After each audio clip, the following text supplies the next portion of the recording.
Yo, good morning. How are we doing? What is happening? Good morning. Happy Monday. Happy Monday, man. How are we doing?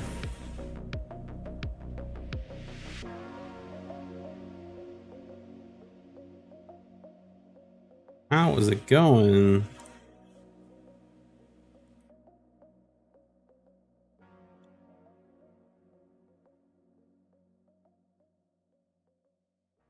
Got our 3D printer head going, man. Printing up some more pegboard stuff. It's going good.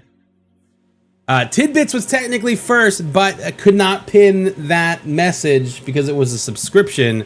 And Tidbits, thank you for the 13 months of tier 1 subs, dude. Appreciate the 13 months of subs, man. All day 710, good morning. Madrid knows, good morning. Your stupidity, good morning. Bones, good morning. Master Lou, good morning. Dude, that freaking deal for the dual arm, thank you for that again. Dude, absolutely, man. They came into my Discord, or sent me a message on Discord last night and was like, hey, we've got this thing. It'd be dope if you checked it out. We need to add that here too. I need to update the arm.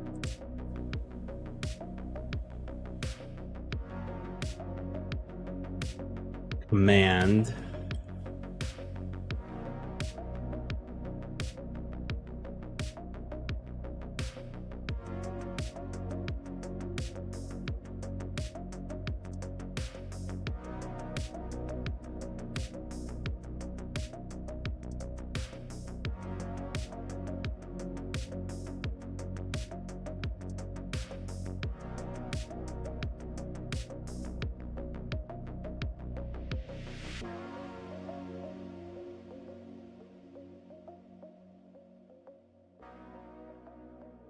There we go.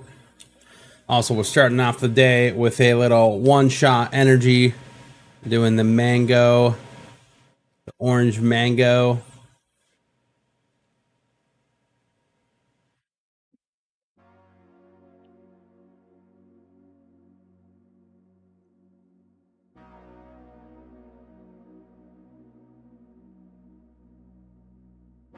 Bones won the giveaway. I never post on Twitter the winner. Couple reasons.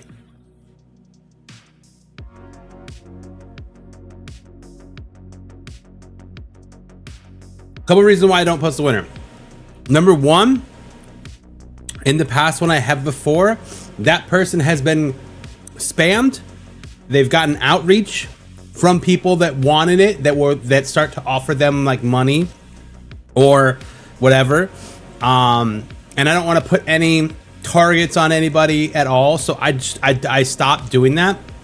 The other thing that happens a lot is people that followed you for the giveaway, when they see that they don't win it or whatever, they end up just unfollowing you on all your platforms. So that type of thing is going to happen regardless, no matter what happens. But like, I've noticed that if I just kind of like, hey, this is the day that's happening, and then we post and then it happens, and we go like, hey, you won, here you go. Nothing really happens. Every now and then I'll get someone that goes, hey, you never said a winner. I'm like, oh, my bad. Yeah, it's been, someone's won. We did it live in chat or something. I say something like that. I don't know.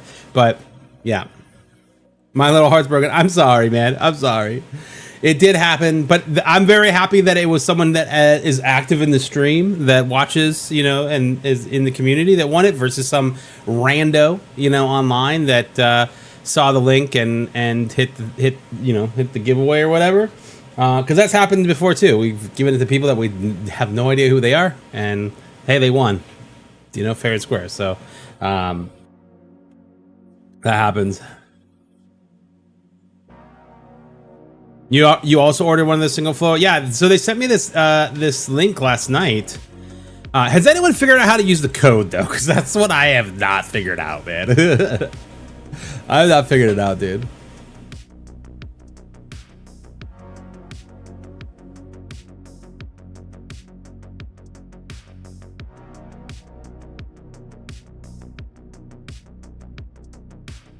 Which game is better, Gray Zone or Tarkov or Warframe? I think those are three very different games, man. I think those are very, very different games, Heavy. I appreciate all the likes also, Heavy. But I think those are... You've got to be in the mood to play all three of those, you know what I mean? Warframe is just in a different universe altogether from Gray Zone and Tarkov. Tarkov and... maybe you meant Gray Zone Warfare and not Warframe. Maybe it's like an autocorrect. I don't know. But even if it's just between Gray Zone and Tarkov, they are very different games. And I think that comparing them, while obviously there's some easy things to be like, oh, it's first-person shooter. Oh, it's like more hardcore than your Call of Duty, right? Like there's things about Gray Zone and Tarkov. They have missions, they have vendors. They, you know, you go out, you loot things, you bring them back. You know that there are a lot of similarities in that part, but from like the gameplay standard, like they are just two different types of games. Like, you can like both of them. Like that's the best part is that they both exist. You can play both of them and have a good time in either of them. I don't think necessarily one is better than the other because they're not like direct comparable games in my opinion. The open world of Gray Zone Warfare is so much different than the world of Tarkov because you matchmake into those matches. In order to go to a different location, you have to then matchmake again into that match, whereas in Gray Zone it's just all there, it's open, it's existing. So it's really hard to like say, oh, this one's better than that one because they're not direct compare, they're not clones of each other, you know what I mean? Like you know, you could argue that maybe you could make that comparison for like a Arena Breakout and Tarkov because there's a lot more similarities there. But even now, even as Arena Breakout has started to like evolve, it's gone in a different direction than what I would say you know, Gray Zone is. So it's hard. You know, I think Tarkov is going. I think I said that wrong. I think Arena Breakout has gone a different direction than what Tarkov is. But I do think that Tarkov is kind of like the standard for a lot of people. Because it's been out for 10 freaking years, you know, like, so there's that comparison, right? It's been out for a long time. People are aware of it. People know it. People are like very like religious about their Tarkov. I've got 32,000 hours in it. Like, oh, cool. No one asked, you know, like it is very, very, the player base is very passionate about their love for Tarkov or their hate for Tarkov, either or, you know. So it is like a challenge to sometimes even talk about that game.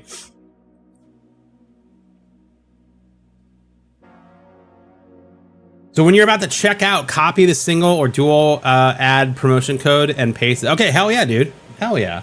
That's awesome. I didn't know that Amazon had that ability.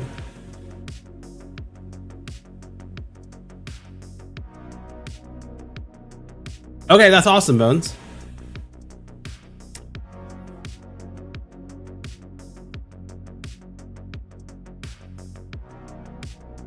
Kurgs, how's it going, man? How's Australia, dude? Could have been on sale too. Yeah, could have been on sale for sure. Oh, we forgot to post on Twitter. Whoops.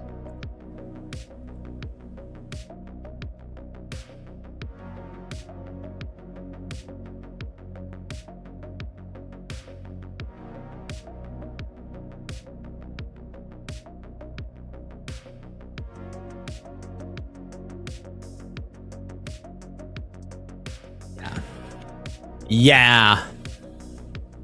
Yo, Cams, what's up, brother? How's it going, man? How we doing this morning?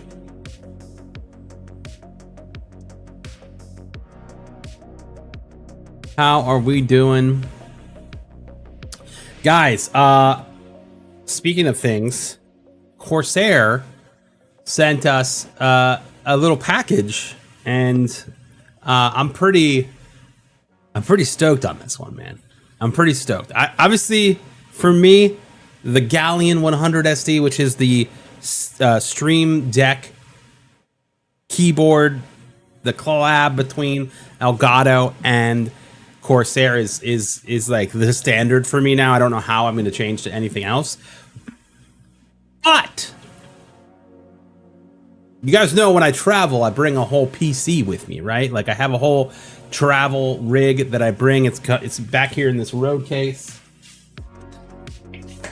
Goes in this guy. In here. But they sent me this, and this is going to be the next and newest addition to that road case that's going to come with me on the road. And that is the Clipper Pro Mini, dude. Look at this little thing, dude. The Clipper Pro Mini 60, dude. This thing is absolutely sick, and I'm so excited. We're going to open it right now.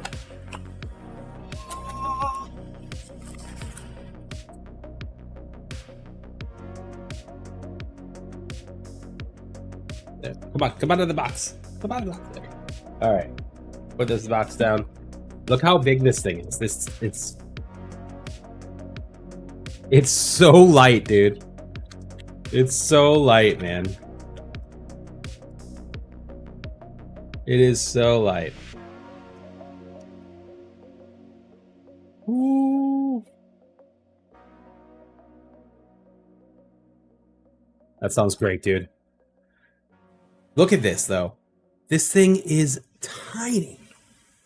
It is tiny, dude.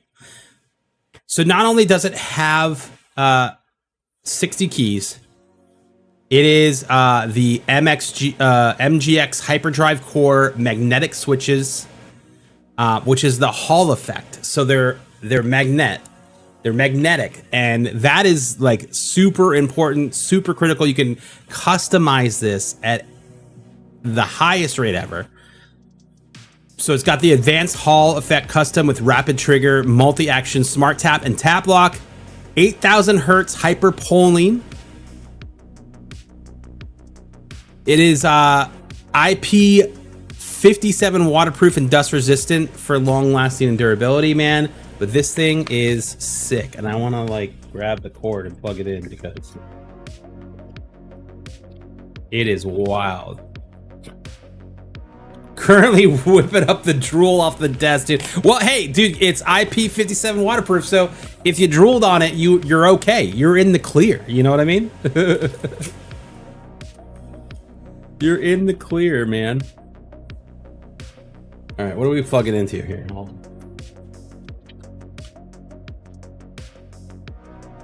I just want to see this bad boy all lit up. Oh, there we go. There we go. Look at that, dude. It's so light, man. And again, you can customize these switches to anything, man. You can make them so sensitive that just like a simple tap like that will trigger it, which is crazy. Which is crazy, man. They have done a fantastic job with this. Exclamation point Clipper in chat will get you a link directly to this. Obviously, if you end up buying any sort of Corsair products, the Clipper included, definitely make sure to use the link here on Twitch.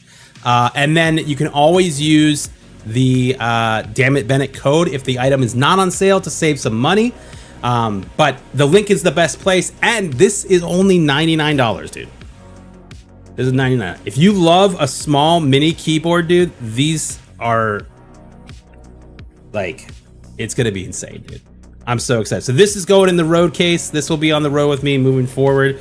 Because it's so easy to get there, man. I'm so excited. I hate you, Bennett. Just saying, damn, catching strays over here.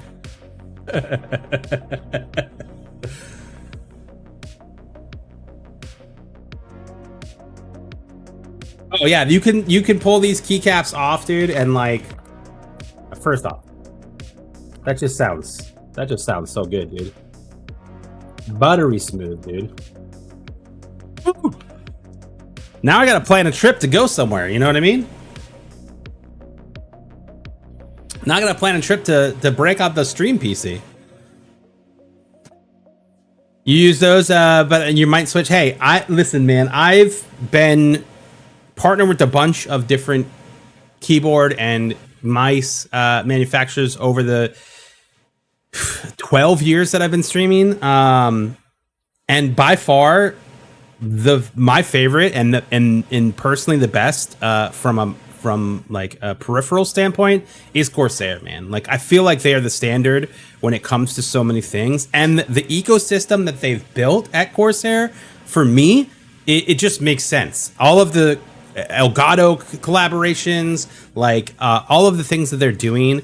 This is my favorite mouse now, like the Saber Pro V2. Like, this is the most expensive version of it, but it is by far, hands down, my favorite mouse that I've used. And it is so light, it is so quick, all of it. Obviously I mentioned the Galleon 100, which is the Stream Deck keyboard. So where like the number pad is his actual Stream Deck. That is incredible. All of the things that they're pumping out right now are super sick. We talked about the Stream Deck mouse that they showcased at the Computex, I think was how you say that, the other day on stream. So we're hopeful that we'll be able to pick one of those up too and check it out and test it. But man, dude, they're really putting out some good stuff. The battery on the Saber lasts forever. It does, dude. It really does, man. It really does. Sometimes I'll like forget for like a whole week to charge mine, and I'm still fine. I had an awesome time. I had an awesome time too, man. Yo, Grumpy, what's up, dude? You love Corsair peripherals. Had my K95 for years. Honestly, the first keyboard and mouse that I ever purchased when I started to PC game, and obviously stream, right? Like, was a Corsair keyboard. That was like the first thing I went to. Which also, I think it's important to remember, like, Corsair invented the mechanical keyboard. Like, they were the first ones to do it, and that is now the standard, right? Before they were just making whatever, but like Corsair was the first company to make a mechanical keyboard, and everything followed that, right? And that's the same thing for the Hall Effect keyboards now, that they're going in this direction. Also, again, all focused in esports, man. That's where these things came from. The mechanical keyboard was from an esports perspective. The Hall Effect was invented for Counter-Strike. Like, it's just, there's so much there, dude. There's so much there. So if you're in the market, man, absolutely 100% definitely check out the Corsair stuff, specifically this Clipper Pro Mini 60, dude. It is crazy. I wouldn't put it past Corsair to move everything to the Hall Effect keyboards, like that the mechanical keyboard itself without Hall Effects won't be a thing in the near future. I would imagine that we're gonna get a Galleon 100 Hall Effect keyboard at some point in time. I don't know when, but I would imagine it's gonna come, because like, why wouldn't you, right? Like, why wouldn't you make this a Hall Effect keyboard? It is the future of keyboards when it comes to gaming. So like, I'm super excited for that. I think that's gonna be cool. Who knows if they're gonna do it or when, but like, sign me up, because I will definitely take two. You know, like, I'll definitely take two, man.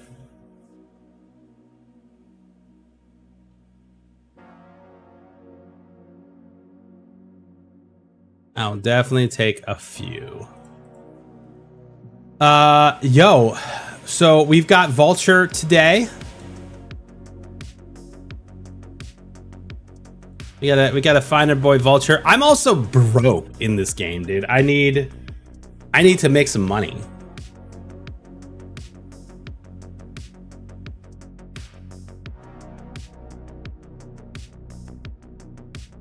You should also check out the Edge Mini.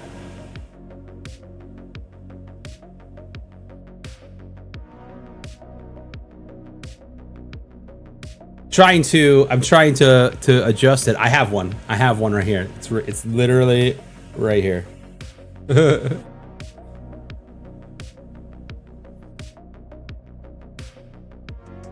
Of course you do. I know, dude. Here's the thing, though. The funny part about the Edge, the from Corsair, is that that was not part of my dig. When they announced it, I was like, I must own this, and I just bought one. So I paid full price for it. No sponsorship, no discount. I'm like, I need it. And now I wish I waited because they have the clear ones, like the 90s Xbox looking ones, you know? And I'm like, damn, that looks hot. So, wish that I maybe have waited for it for the newer ones, but I will swear by the Xenon Edge Corsair, the monitored touchscreen. It's awesome. I love it a lot. I really want to. I'm waiting on some things from this guy that does like Elgato, like 3D prints to like make things different, adjustable. But he makes a mount that you basically put on to another mount, and then you can like put it up top. And I want to do that with some of my stuff here because I feel like it will work in a better way if I do that. So. Yeah, we need to make some money in Gray Zone Warfare, dude. We are broke as a joke, dude. We are broke as a joke, and we need to make some money. We have 132K right now. Let's look.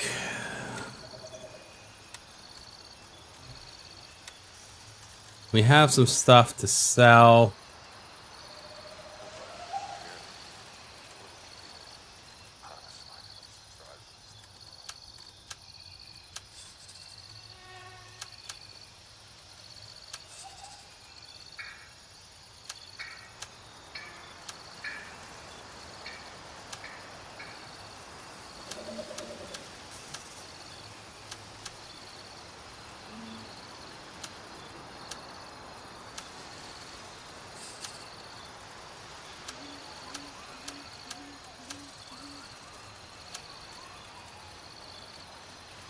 A few things to sell. 52K worth for Banshee.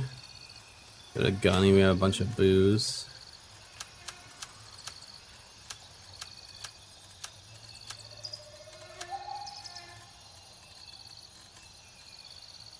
$15K there. Let's go to Turncoat.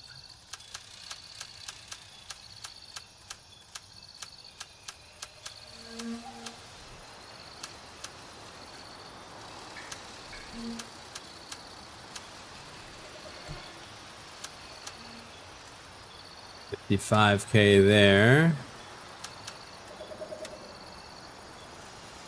A rat.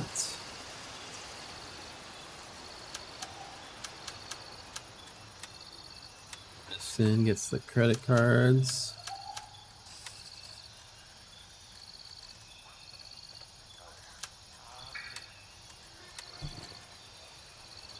Yeah, we started filling this guy up too.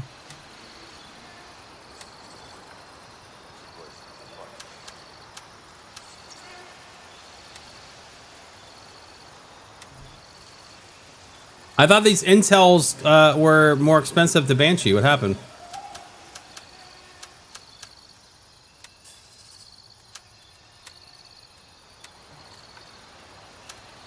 All right. Well, we're back to 300K, but we're still broke.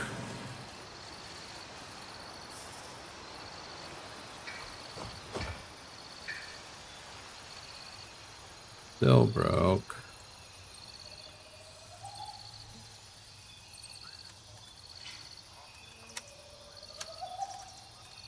We're gonna go down here and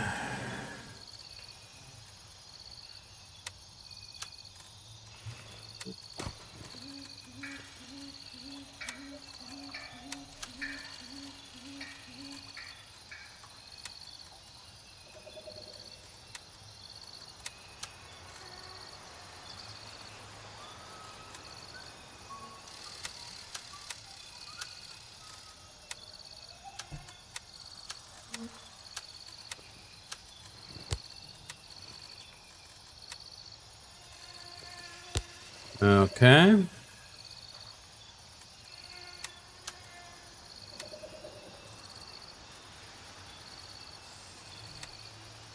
dispatch. And we'll see. To base camp. We'll see. This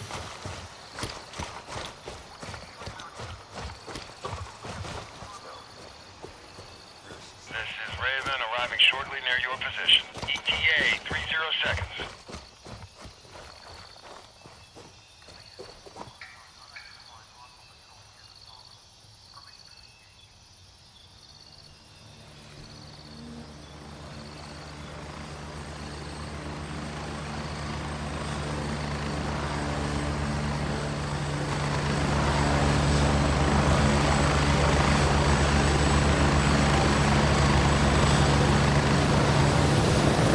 Raven on station and ready to pick you up.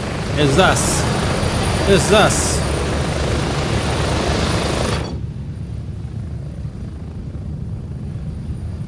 Strap in, we're heading out.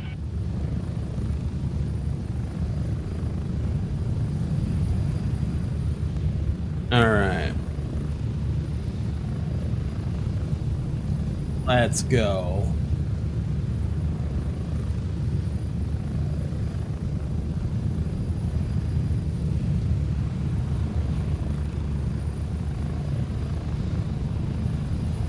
Approaching the LZ. 1 minute. All right. Yo, Pulpin, what's up, dude? You ever get a new clear edge, you always could put the old one on in your PC tower. That is very true. We could put it in the tower, put it in the new PC build, which I think, hey, I think we're going to do that this weekend. I think we're going to do our PC build stream this weekend. I'm still waiting on some stuff, like a storage and RAM from Corsair, but I ended up just buying some of my own just so we could get this PC built and underway. So we'll have to just update that later, but definitely excited about it, man. We've got a whole, so if you haven't been around, we partnered with Corsair to basically build a whole new gaming PC. I'm really excited about it, man. It's gonna be sick, and we're gonna do a live stream for it, so maybe this weekend, maybe Saturday, we're going to build this bad boy.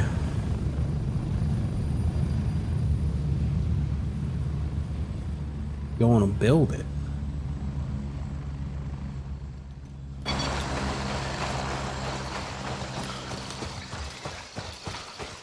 It is very dark in this game right now.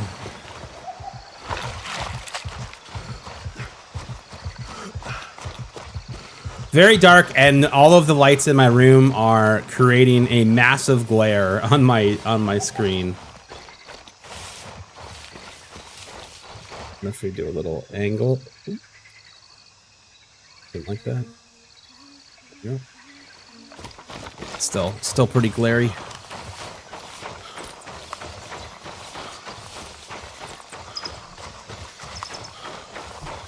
Yo, Scruff McGruff, what's up, dude?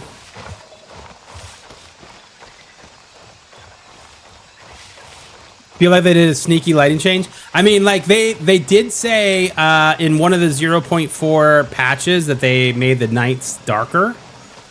But I feel like they're even darker than they were then. Like that there's been more since then. You know what I mean?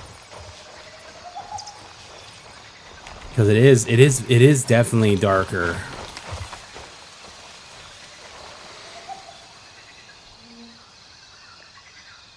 Oh my god, I didn't fucking think I had full auto on.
think the person that I heard moving was that guy right there, and not someone up on the road. Argos is secured and fully under our control.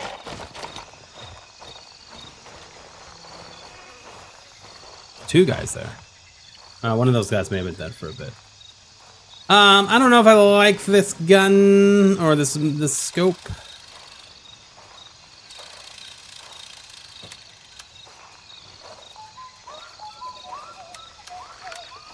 Guys, at least whistle in unison. Oh my god.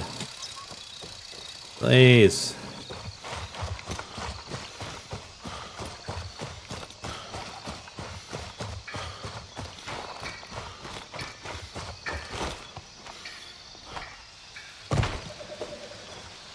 This game is very understandably reasonable to play, but in my opinion, Tarkov forever. Hey, yeah, I mean, there's nothing wrong with that, man. There's nothing wrong with Tarkov, dude. We're on board with the Tarkov love, man. We love Tarkov. We've been playing Tarkov since 2018, I want to say. Like, we didn't get in the alpha, but we got in right after the alpha. Right after the alpha. And man, I mean, we're not very good at Tarkov to begin with, but like back then we were awful. But it was so much fun learning that game, dude.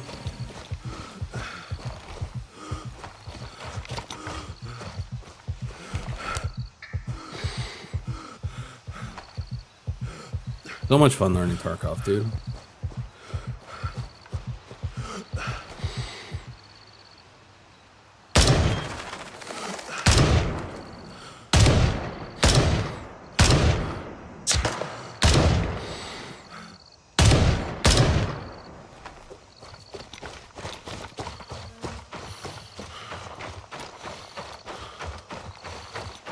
Oh, I see why you're trying to rewrite history. Corsair paid you. That's my understanding, dude. Maybe I'm wrong. Maybe I'm wrong in my saying that they invented the mechanical keyboard. I could be wrong. I don't remember Cherry being around that long, so I could be wrong, dude. But to my understanding, that is how the game went.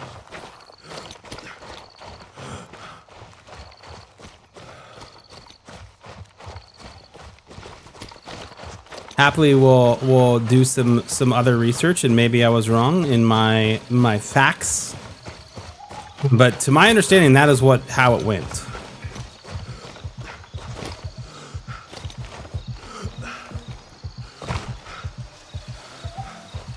You got bored and played PUBG last night? Uh-oh.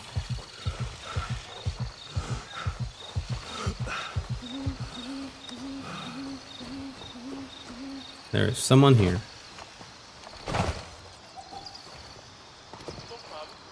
And this person looted this fucking cash, so.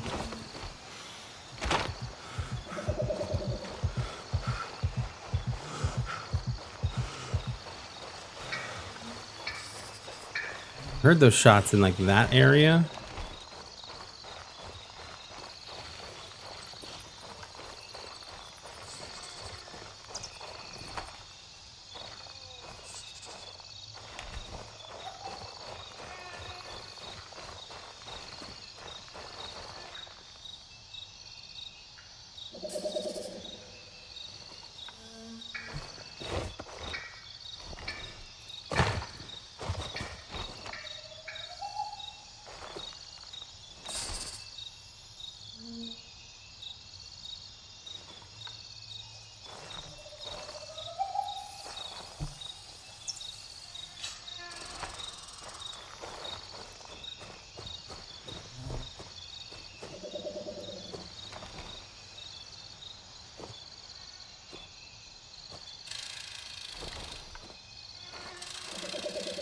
Oh, it's fast.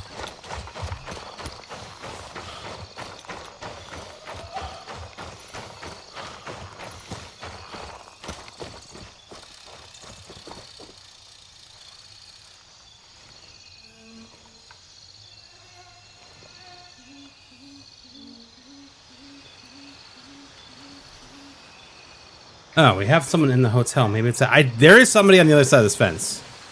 Whether that's a AI or not, I don't know. Probably an AI. Yeah, it wouldn't be a person because they would be shooting at it if it was.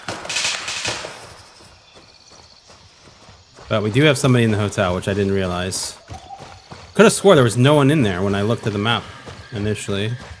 This alarm is going off, so they've probably already been here.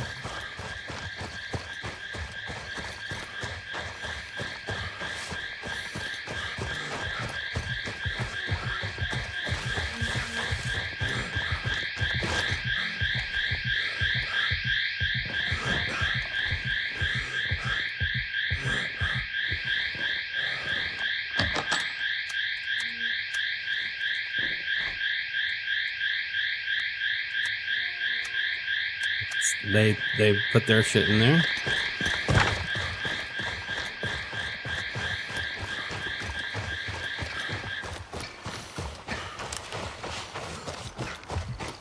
There was definitely no one here when we came earlier, so someone must have flown in and made their way into the hotel. But when we took the cop over there was no one here. Friendlies in your AO. Watch your fire. We're gonna be picking up scraps here.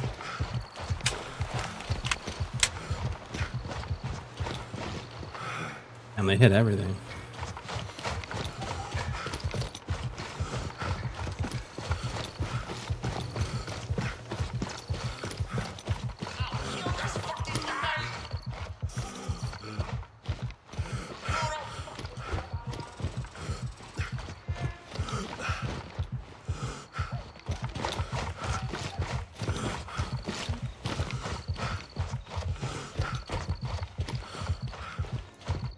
Assume that they went to the top.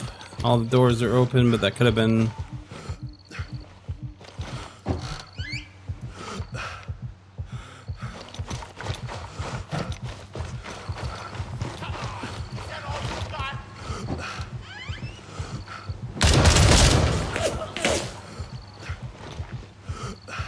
Got him!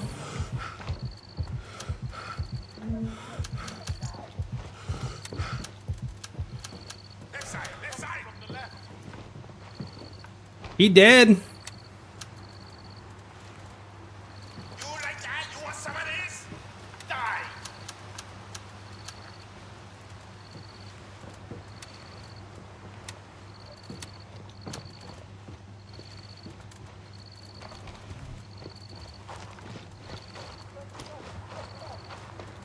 Where are we putting these phones? I feel like the phones are worth more than these.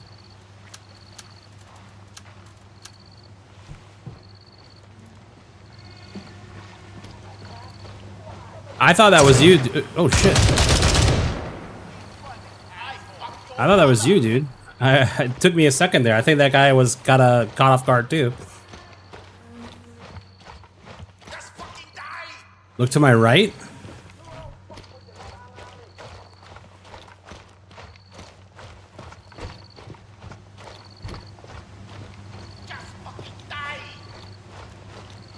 Okay, so they claim to have the first mechanical gaming keyboard. That makes sense.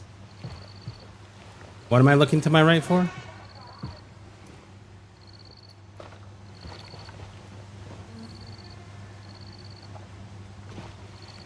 Oh, there was a thing here? Oh, it's fine.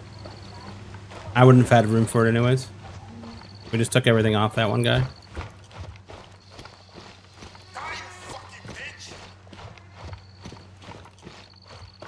Does anyone think LMGs will come to the game? I do. I do think the LMGs will come to the game, but they're not going to come until they add the skills to the game, just because, again, I don't think running around... I don't think that running around with an LMG plus the amount of ammo that you're going to need for that weapon to be usable in a game like this is going to be a thing until those skills come, because at this point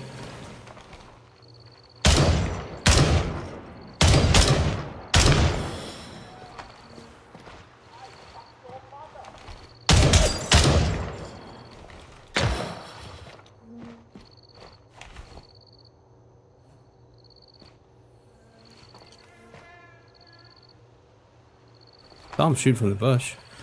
I just don't think it's feasible to carry that much ammo and that large weapon in the current system of stamina and strength. I just don't think it makes sense. I don't think you'll be able to do anything, because the moment you pick up a freaking bottle of water, you're going to be over capacity. You know what I mean? So I think that they're not going to bring a new weapon to the game until a major update. So that being said, will it be the next one? I don't know. We know that they're doing crafting in the next major update.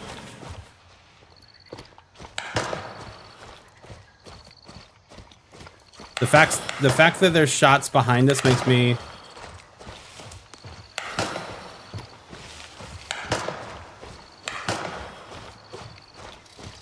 pretty certain that this guy's chasing us. He's probably got a tracker on me.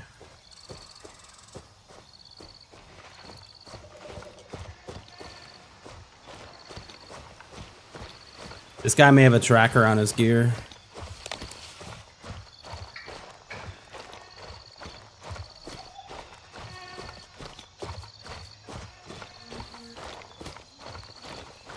I mean, I think that something that hold people over until they do the full stat system and full skill system is that, like, every 10 levels you should just get a little bit stronger, a little bit more stamina, like just a little bit. And like, this is where you should start, because this is the baseline in my opinion. But like, you should gain a little bit from playing. Like, what's the point of leveling your character? You literally get a clothing item. That's it. Like, there's nothing else that you get from leveling up your character. So having something that like gave you extra stats or stamina or strength or something, like, would be a meaningful change to make. Just like they made, like, when you once you hit level 20, every 10 levels after that, your stash gets bigger, right? Like, that type of change to me would have been a meaningful and important change, seeing as you don't gain anything from a level increase, right? So in my book, that would be something nice to have.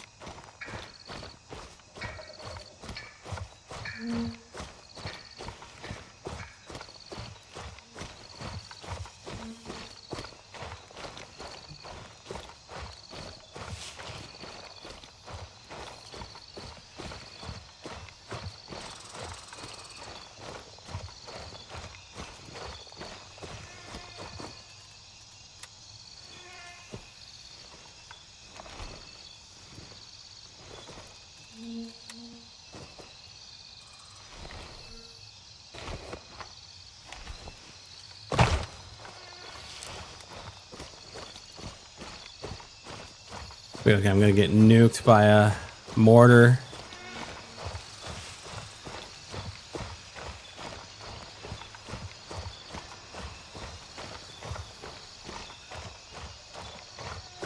Where's the PvP? It was at Midnight Sapphire. We just killed the guy there.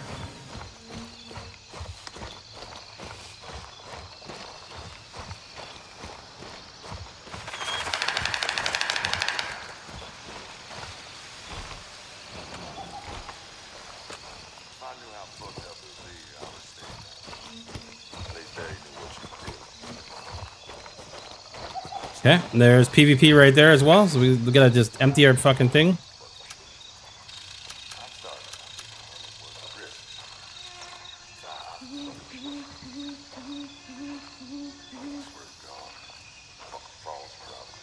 Our guy was going this way, so this guy probably came here.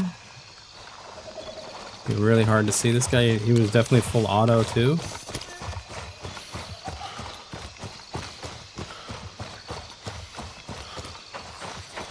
Dead body there, that's weird.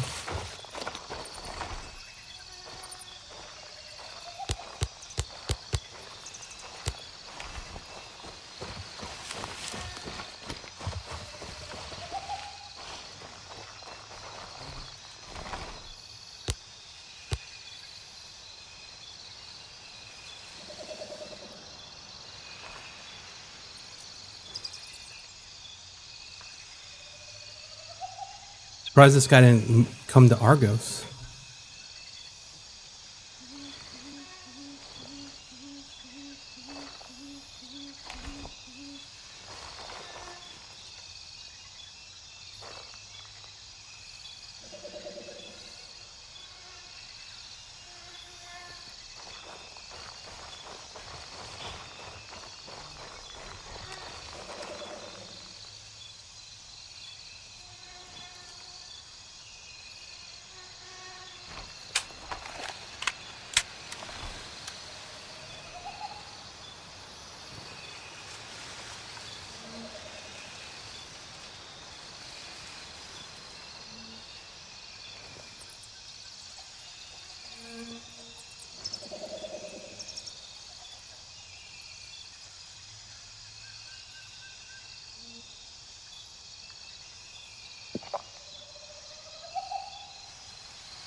El Etchup.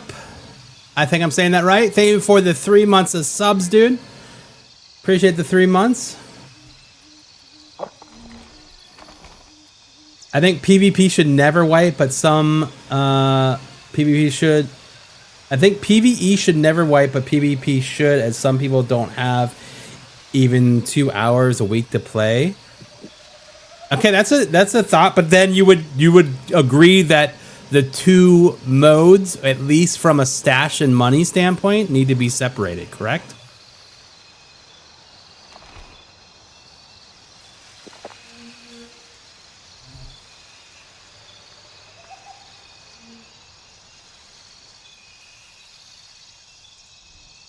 Completely, okay.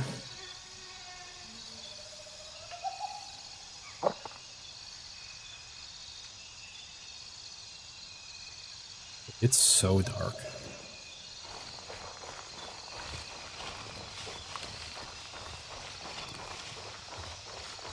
Then we're not even like close to where that fight was.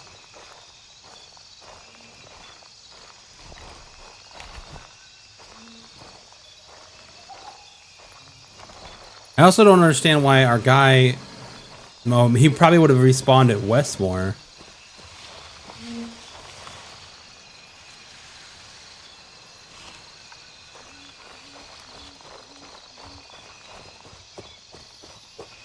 I would have spawned at Westmore.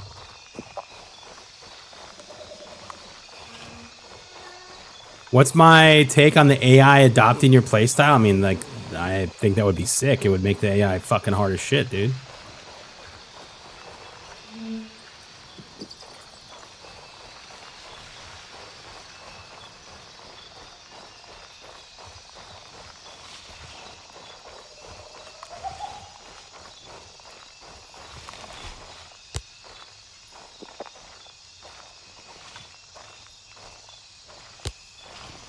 It's definitely not down there because obviously AI.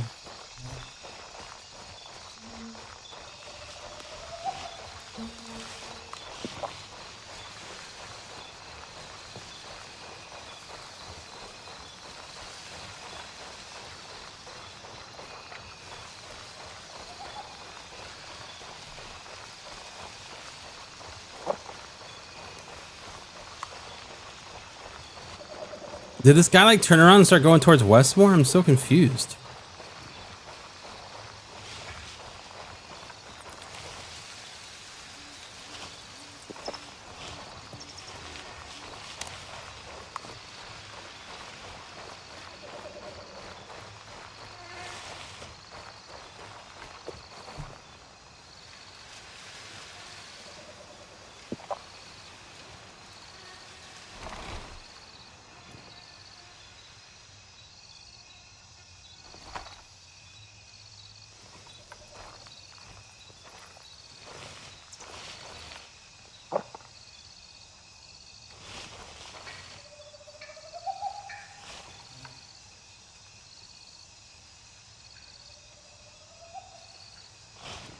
Definitely hear someone moving. I just don't know if it's AI up there.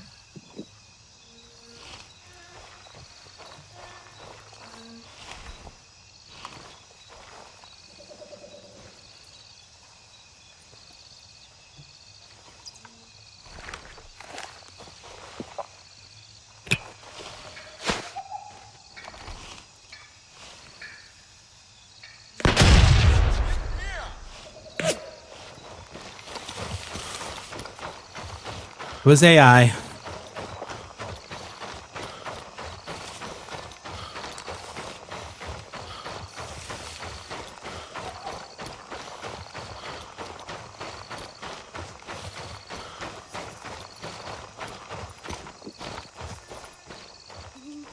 We're like the parameter of where that fight was.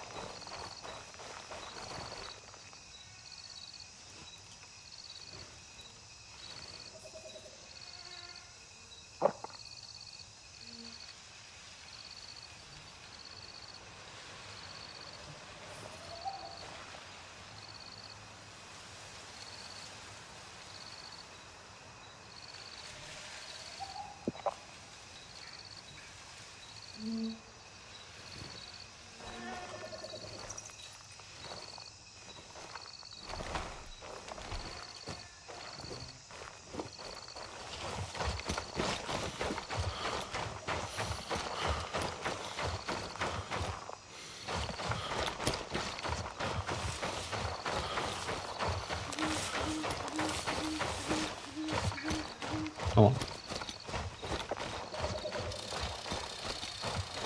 Are you the only one with bad quality? Maybe. What is your quality settings set to? There should be multiple options.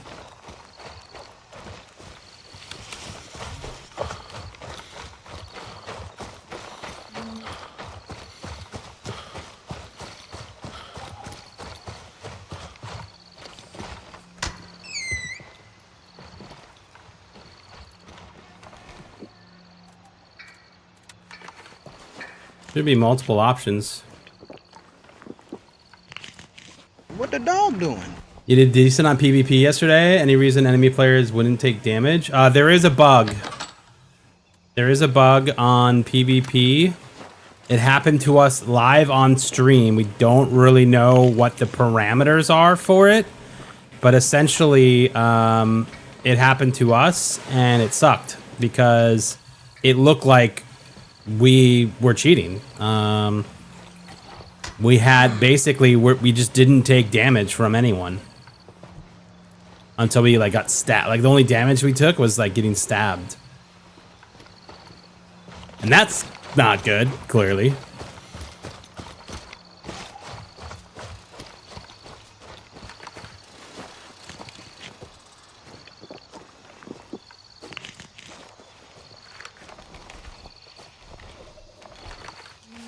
Off the tree, off the tree, off the tree, off the tree, off the tree, off the tree.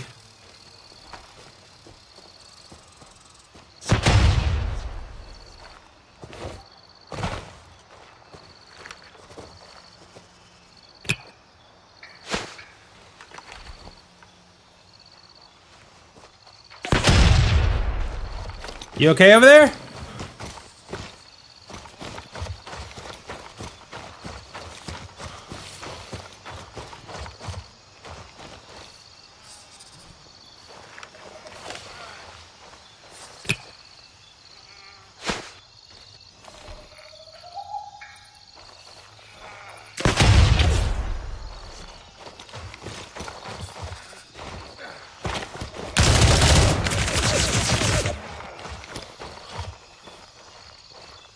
You okay, man?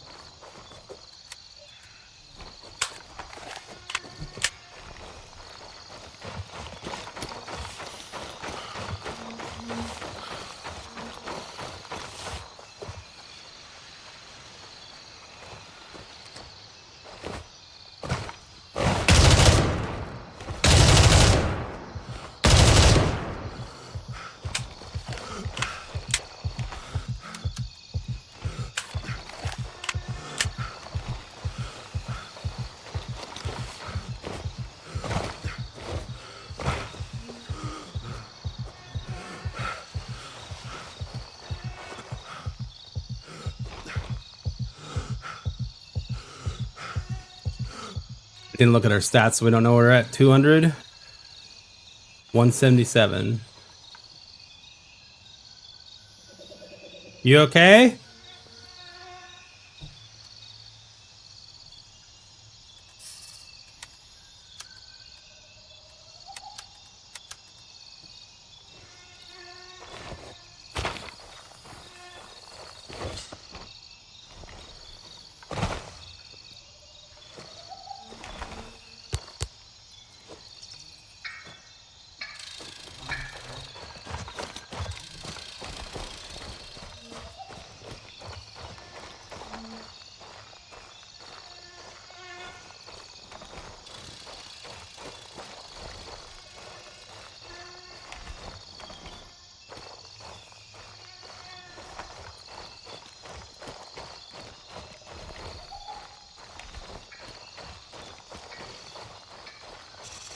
So focused on whatever the fuck this trash was here.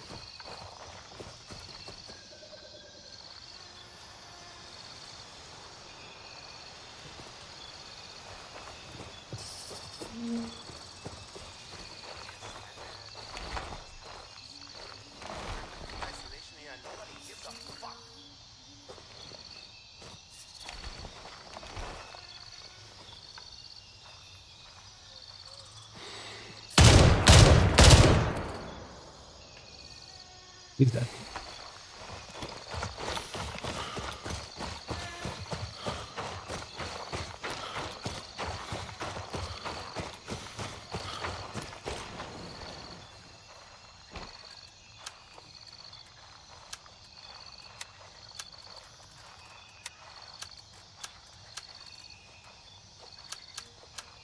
Oh shit! You motherfucker!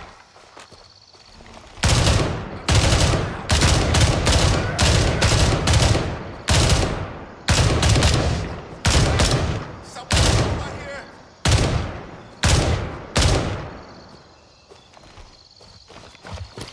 Okay. Oh man. All right. Just feeling good. I like it. It is Vulture Day, which means that we have to leave the server, and it sucks because this one's been great. This one's been great so far. We've had 2 PvP fights that we've won.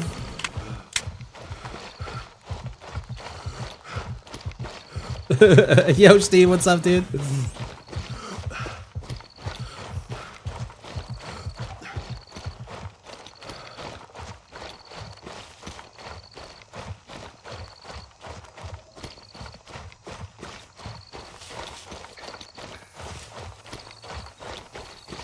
We think that the developers lack the ability to regulate this issue. We bought the game and we're disappointed. I'm sorry that you're disappointed. I disagree with...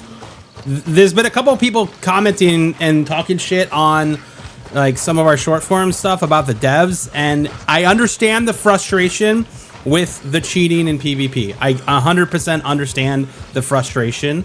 I'm frustrated as fuck with it as well. And trust me, the devs are hearing about it from me as well as the rest of the community leaders.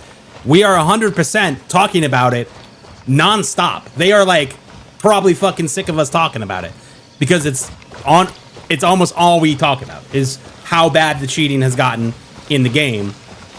And oh shit, I thought this was the guy.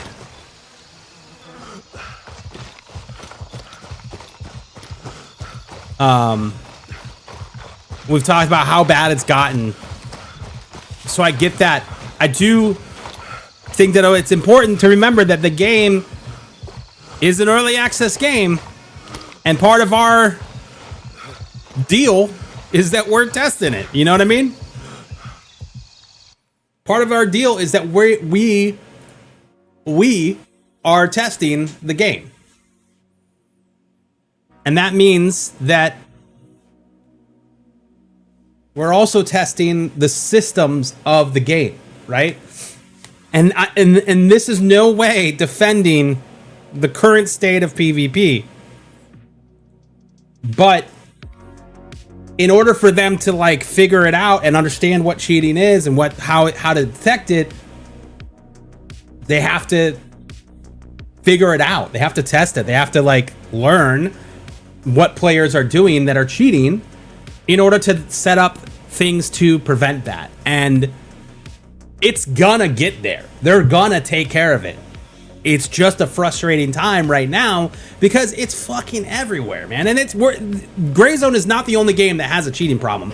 99.99% of every other online PvP game has these issues, dude. They have these issues, and it sucks. And do I understand why people cheat? No, I don't. Do I think they need like help? Absolutely. Like, I don't know why you would want to cheat. Like,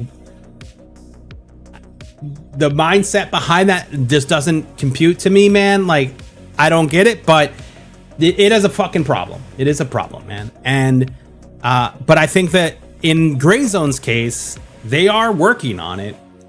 I know that we don't get to talk about it, And they don't talk about it because that's like the first rule of anti-cheat is you don't talk about anti-cheat or whatever, you know.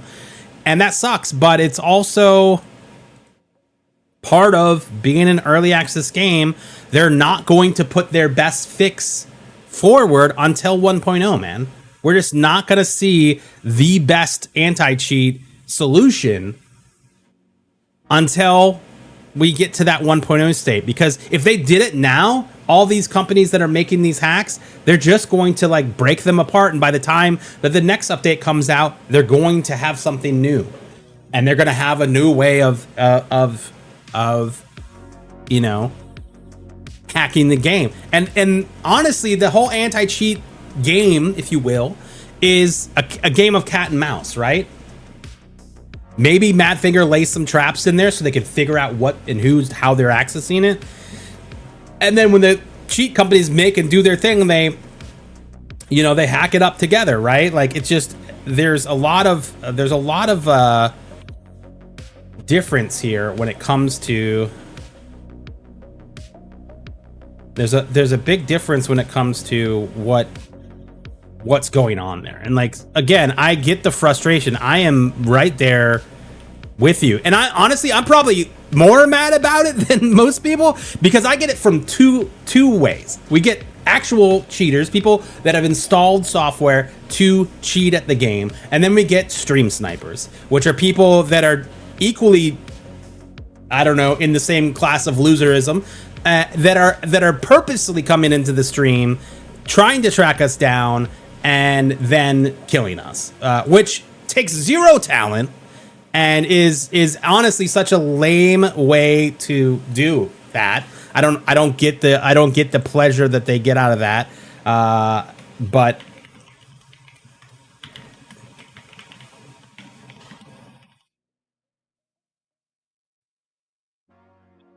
But yeah, so like I'm right there with you guys, dude. Like it's super annoying. If you guys could see our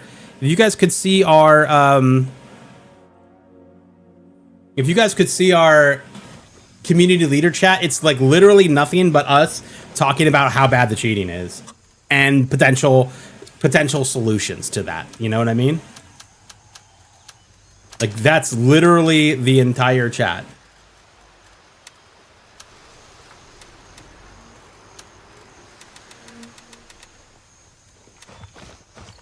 And I wish it wasn't like that. I really do. I really wish it was not. I really wish it was not like that. But unfortunately, that is how it is, man. That is how it is, dude. Exfil confirmed. En route to base camp. Owie.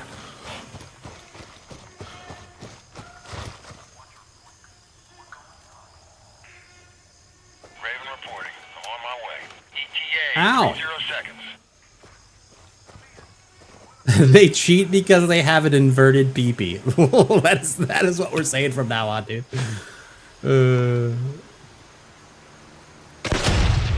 Would love to run a squad with you, dude. So here's the thing, man. I also would love to play with all of you guys and run squads. The thing sucks is that I have to trust you, man. I have to trust you in order to do that because there's a couple things. First thing is this one going to the correct place? Foxtrot 3. 10 seconds. Yes. Ready up. We're taking off. The first thing is that I have to trust you because in order for me to play with you, I have to trust you enough to know that A, you aren't cheating, right? And then B, that you're not going to say anything fucked up on my stream, dude. Like, I don't mind cursing. Clearly, I curse as well. I probably should stop doing that, you know? Like, I probably should, you know, not curse as much as I do. But, you know, I gotta trust you enough to know that you're not going to say some racist ass shit on my stream. You know what I mean? We already deal with it enough with randos in the world that say some fucked up shit, you know? So like there's a whole level of that. And so the people that I do end up play with, they're either other streamers that have the same values as I do, or they're like people that have been around our community long enough. They're showing up every day. They're in the game. They're supporting. They're doing all of the things and providing me with the confidence that I can trust them. You know what I mean? And that's a very important piece of it, is that we're all on that same page. Because if we're not, man, it's really tough for me. It puts me in a really weird spot. If all of a sudden someone came out and like, oh, this guy that you play with all the time was cheating, I'd be like, what? Like, huh? Like, and I don't want to be in that position, man. I would never want to be in that position. So I choose to play this game primarily solo because of that. The other reason too is because I like talking to you guys specifically. Like, the reason I stream is to interact with you guys. It's not necessarily to play video games. If you guys would just let me sit on the camera and do a just chatting stream 24/7, I would do that shit, dude. I mean, don't get me wrong, I love playing video games. That's my favorite thing. You know, my enjoyment from streaming comes from interacting with you guys, talking, having conversations, you know, talking about the games that we're playing, all of that. That's my favorite part of it. So, like, for me, you know, I like having that. And when there's other people in chat and I am talking to you guys, sometimes it gets a little confusing. And I also don't want to ignore the people that I'm playing the video game with, right? Like, so like there's a whole thing, man. There's a whole thing here. And most importantly is we need to open up our Stream Deck settings because it's not on, so that we could hit the redeploy key. Cursing is a sign of intelligence, or possibly I just made that up so I feel better about... I also agree that it's a sign of intelligence, and I used to tell my sister that all the time when I would curse at her. Raven,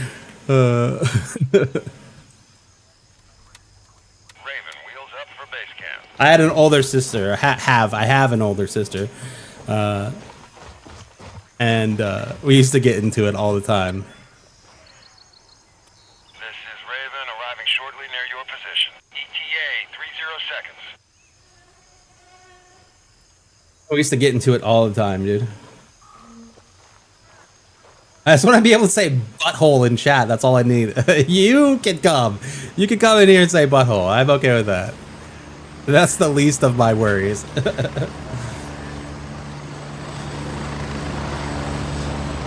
I completely understand just as a new player trying to get a leg up from a pro. Hey, 100%, dude. I get that too. And like, again, Ready up, we're taking off. Ooh, 3D print's done. Hold on, I'm gonna grab this print real quick.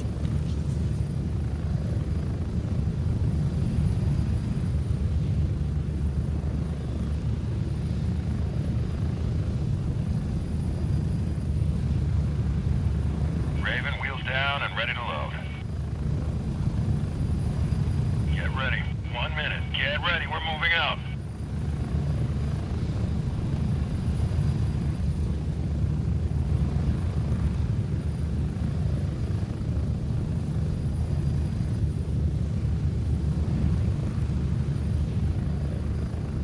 So we're printing this pegboard.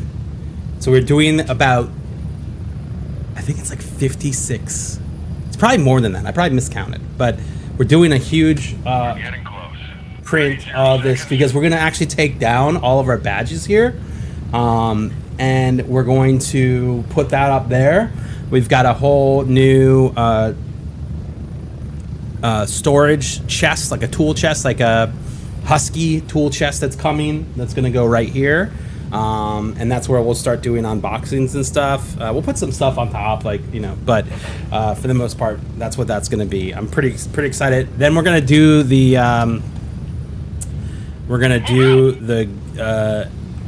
Gridfinity storage thing for the drawers of that Husky crate, which I'm really stoked about. I love 3D printing, man. I'm glad that I like my old 3D printer was good, but I didn't know what I was doing necessarily, so I bought like a $400 3D printer. It was like a different. I couldn't couldn't even tell you the name of the brand. I bought it, but I bought it during like one of the Cyber Monday sales or something like that. So it was a random thing. And I used it for years, and I just kind of like put it away, and I just stopped doing it because it wasn't as easy and straightforward as some of the ones that I spent a little bit more money. And so we just recently got this Creality K2 Pro. We've actually bought it on the TikTok shop, which huge shout out to TikTok shop. We've got it in our TikTok shop as well. It was massively on sale. We saved about like $500 on this thing, dude. And it was one of those things that was like, well, it's too good of a sale to not do it. So we did. And man, I'm glad, because it has been so easy. So like pretty much just unboxed and started printing, dude. Like, not a whole lot of crazy setup to it. The app works great, like all of the things, man. So I'm pretty excited on that. But we do have our guy. We have Vulture.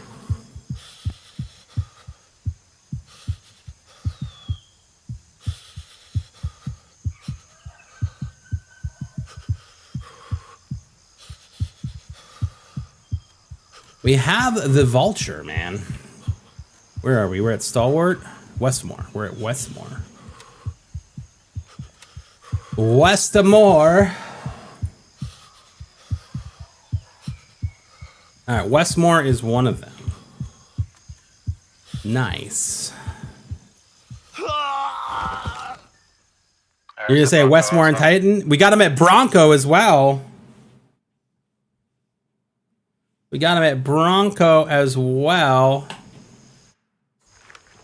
I'm just gonna run over to Bronco just to hang out. Moving to base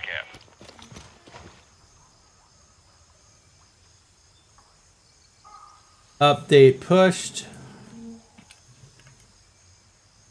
Westmore, Bronco, dude. ETA 30 seconds.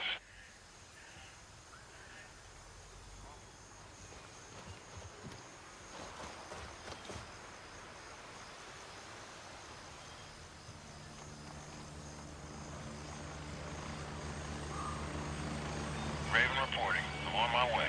ETA 30 seconds.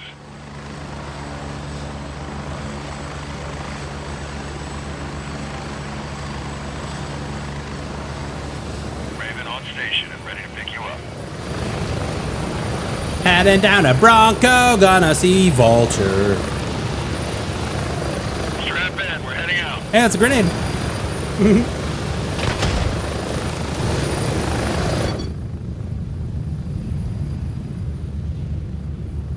Landing. Did I make the Where is Vulture website? I sure did. That is my website. If you click on the little button at the top that says live, it will bring you right to the stream. 10 seconds. But that is our website. We also own the Where is Zur stream. So if you're a Destiny player, you may be familiar with that website as well. We also own that one. And that is why we even created the Vulture website to start with, is because we already owned the Where's Zur website. So we figured, hey, this guy's kind of like Zur. We should do another site. And here we are. Yo, Death Knight, what's up, dude? Been here a long time. Never thought about playing with you. Wouldn't be opposed. But I would have to take time off of work to get during your stream. Yeah, so like we used to do a thing back in the day, which was on Fridays, because that is our long stream. Now I know that lately our Friday streams have been shorter, which are still like 5 hours long, which is kind of crazy, but they have been shorter on Fridays. Last weekend, or last Friday, was the final update for, well, Tuesday was the final update for Destiny, and so it was the first time Zur had showed up in that final update, and I coded some things wrong on the website when it came to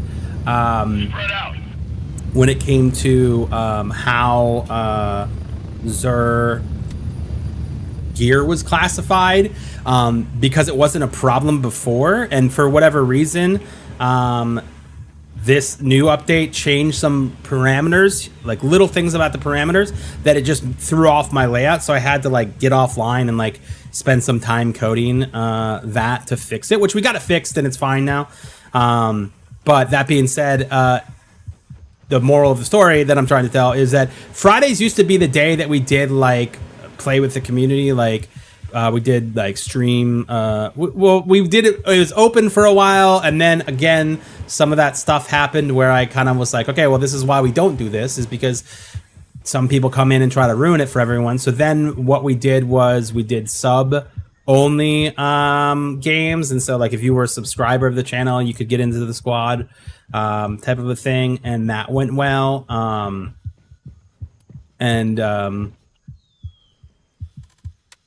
There he is. There he is. But that was, and the reason for that is because in the later part of that stream, more people potentially could have had off or weren't working or whatever. But we understand that like our normal stream schedule isn't that inclusive to a lot of the community because they're working, right? Like part of the reason I switched to the morning time slot, yeah, we used to stream at night, and part of it was I wasn't sleeping well, because imagine playing Tarkov or whatever game till 2 a.m. and then being like, oh, I gotta get up at 9 a.m. to go to work. You're wired after that. Like there's no way you're falling asleep till at least 3 o'clock, and it started to take its toll, man. And I like spending time with my wife, so like playing at night wasn't really conducive to that. And so the thing that I thought about when I made the big change from streaming nighttime to getting up early in the morning and streaming was when I, prior to me working in esports, I worked a job where I was on the phone all the time, and I was at a desk, and every morning I would come into work. I would have my iPad next to my computers, right? I had my iPad there, and I would pull up a stream, and most of the time it was a Tarkov stream or a Destiny stream if we go way back. And I would just have it up, no audio. I wasn't listening to the audio. I was just watching the gameplay, and I would answer emails, and I'd start making calls, and I'd do all of that. And that's how I started every morning. And so like when I started to think about it, I was like, man, like there's so many people that are in that same boat that are working a job, they're getting their day started, they're at their desk, they're drinking their coffee, they're answering emails, like let's hang out and like hang out with them, And so that's when we transitioned to the morning streams, and it was crazy because we basically like blew up our entire strategy and our channel, because like for 10 years, for like 4 or 5 years we had been doing nothing but streaming at night. And thankfully, a lot of those people from the nighttime are still around. The people that dropped the 100 and plus subs, they've been around for a really long time. And but we basically started over in the morning. And the crazy part is we found an audience. We found success in that, right? And like that is something that I attribute to being brave and making a change, that you're like, hey, we'll see what happens, right? And it worked out, and we expanded on it. So before, we only were doing 7 to 10 a.m. 8 a.m. to 10 a.m. It was just 2 hours every morning. And then we were like, man, we're waking up at 6 anyways. Might as well just start at 7, right? Have an hour to get up, feed the dogs, do all the stream stuff, and then go live at 7. And that's what we've done. And obviously we've extended that and changed things and done things in between, but that's how it all started. You're gonna give people a few shout outs in Discord because you know how to start it? Yeah, I appreciate that, man.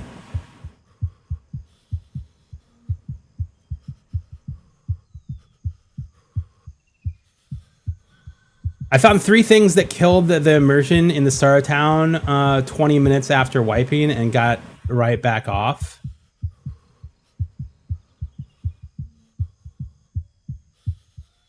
What are the 3 things? Did I miss it?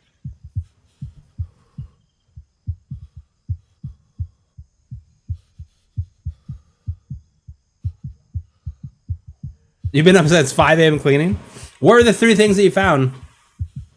I get off work most days at the same time as you go live, so I get to watch a little bit before catching these. Oh, dude, I didn't realize that is what you do.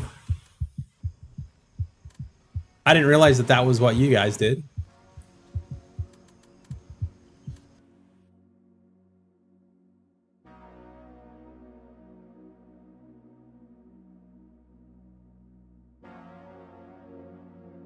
Oh yeah, there's gonna be those errors. I mean, there's still those errors. Like there's the light poles that are like 5 feet off the ground. You know, like they're like, well, that's clearly a mistake.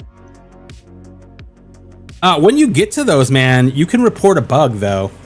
You can report a bug if you find those things, and it's really cool how the bug reports work in game now, because it will take a screenshot, it will show the location of where you're at, and basically, you know, it all comes together.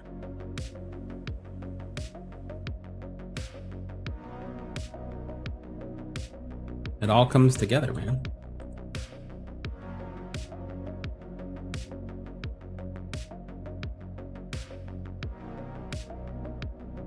Is it Alt F12 to report bugs? I think so. I think it is.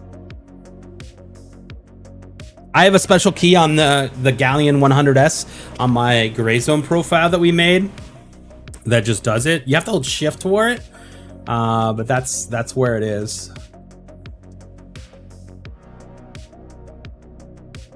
Yeah, early access is gonna have bugs. It's gonna have all of those things.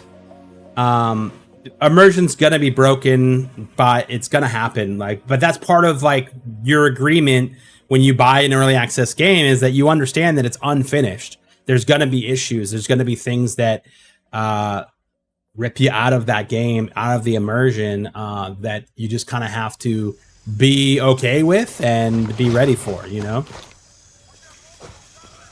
Just getting set up. I'll join you shortly. Yeah, no worries, dude. No worries at all. We got to actually kind of organize some of our stuff that we took off that guy in the last, before the Vulture stream. We got into some PvP.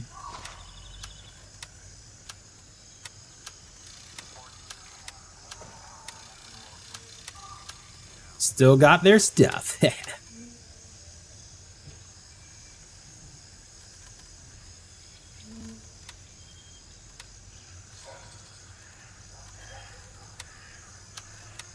Oh, hold on to you.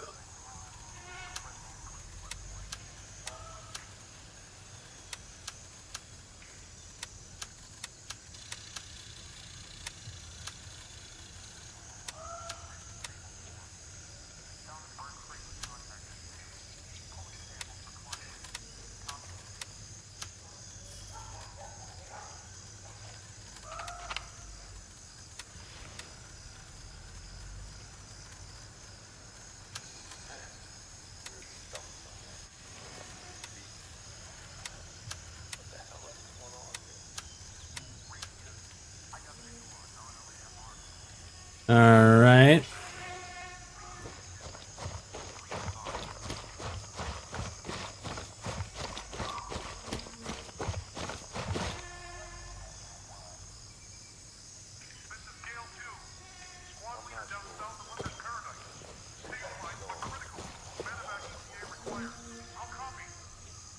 We're having a good time in time to get.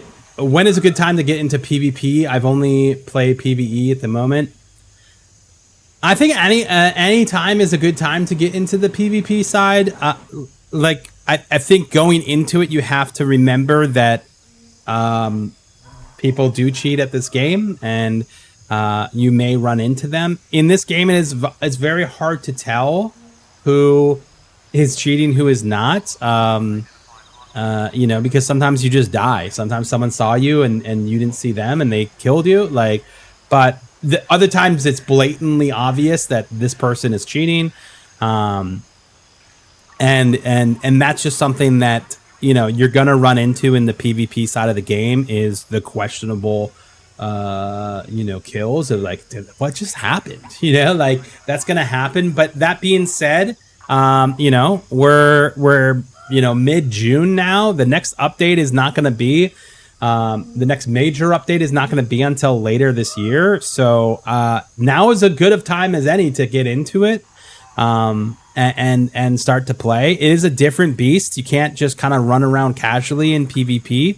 You have to play a little bit more strategic, a little bit more stealthy, as it's going to happen. That being said, you're going to die. So that's part of it. Everyone's gonna die. I die all the time. I died probably more than a lot of people, partly because I feel like I get stream sniped a little bit more than you would just playing the game. But you know, it is what it is at this point in time. But it's a lot of fun, man. I think it's worth it. Now would be the time to check it out and see. The good news about it, and why I say it's now is the time, is because there is a lot of conversation around the idea of making PvE and PvP. Right now you can go into either of them. There is a lot of conversation right now about separating that, and the devs have acknowledged it on stream, so it is something that they're testing. Will it ever make it to us? We don't know. We have no idea, but it is something that is being tested currently. So that, and when I say tested in studio, like in-house, there's no public test of that, but it is something that may happen. And if you don't know what I'm talking about, essentially, you can play on the PvE server, so you could go and do all 300 plus whatever missions on the PvE server, get your rank on all the vendors up to level 4, have millions of dollars at your disposal, and then just come over to the PvP side and play there until you lose all your money, and then just go back to PvP or PvE and make that back. So those are two avenues that currently exist in the game. Again, there is a lot of talk of people with the community about separating those two things. Now, it is a conversation, man. There are strong opinions on both sides of that conversation. My recommendation, the thing that I said to the developers in our conversations, was that I get that it is a very controversial topic, and I think the easiest way around that is to take a mild approach, meaning that they are separated, but your money and your stash stays on PvE, and your money and your stash is separate on PvP. What does cross over, in my opinion, would be a solution to this, is that your level and your vendor rank and all of your missions that you've done, all the stats between back and forth, they transfer, right? And that way, we kind of meet in the middle of the road, because there's people that say, I don't want this, I will never play PvP again if you make that change. And there's people that say, we need to have this change because the PvP side is flooded with all of the PvE money and gear. It's just people making bank over there, coming in and either dominating or losing it there. Doesn't matter, honestly, but it's just being flooded with that. And there is no real high risk anymore, because you just go back to PvP to make your stuff, right?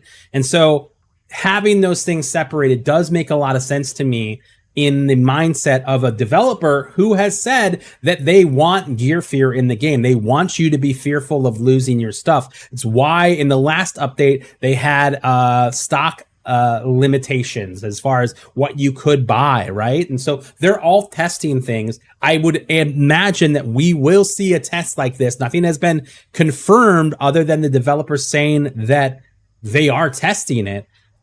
That being said, I do think that some separation along those lines would be meaningful in this, because this game is supposed to be high stakes, high reward. You know what I mean?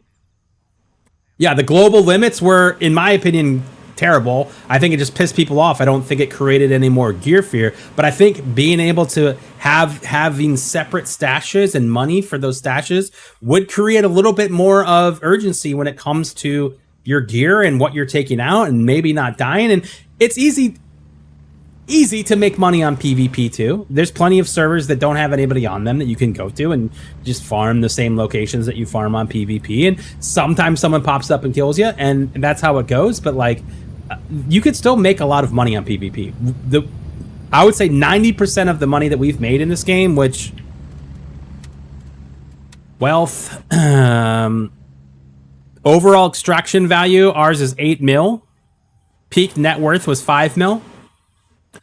All of that, 90% of that has been made on the PvP side. There is the 10%, and I'm giving 10% as a weight, was when we were at Disney. We were on a work trip, and we brought our PC. We bring a PC on the road with us when we travel for work, so that we can still stream in the mornings. And but the internet was so bad at that location at Disney that we had to play on PVE just because there was nothing. And we did make a lot of money because we were getting on servers that had like nobody on them, and it was great. We made a lot of money then. So that is, but I would say maybe of that 8, it was probably only like 3 mil, no 2 mil, maybe 2 mil that we made. But that being said, it is what it is. So, all right, where are we thinking? I was over in Midnight Sapphire earlier and got into some PvP, which felt fun. It does look like we're in the same server that I was in before. So, yeah, I'm down. Pick up some loot while we're at it. You know, get rich. Roger, Raven is I like that idea. base camp.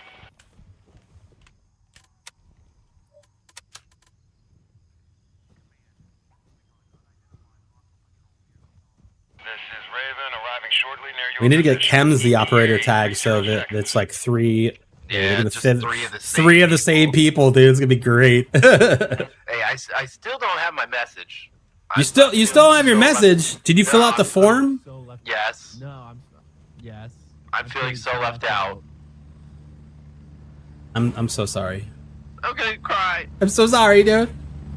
You want me to take mine off? I'll take mine off so you don't see it. No, it's okay. It's okay. I'm gonna send a message right now. While we're on the helicopter. Ready to head out.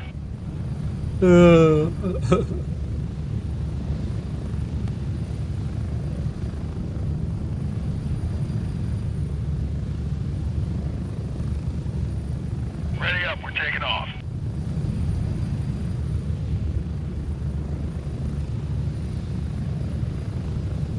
Yeah, I think honestly the next big update is going to be a game changer.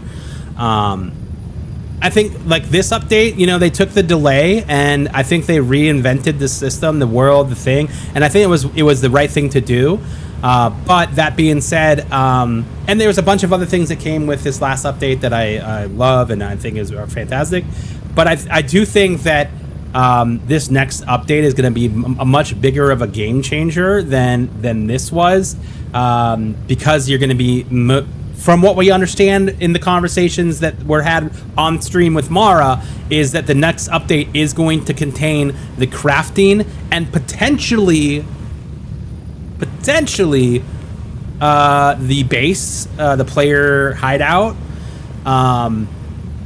And that is going to change the game, because now you're going to want these random jugs of oil and motor oil and gas canisters and all this other shit, because you're going to need stuff for crafting, and that's going to be important. So we don't know what that looks like yet, nor will we for a while. But, you know, I think that is going to give other loops in this system for you to want to keep playing, to keep going. You know, You look so it will be operator-esque. it will be challenging, you know. 30 seconds. That's not me. I know. Tim's over here is rocking a 308. You don't have the operator on, just so you know. Oh, At least I can see your name. yeah. Nope, you're correct. Uh-oh. Well, should we go take over this cop and? Absolutely. Yeah. Okay, let's do that. Go, go, go!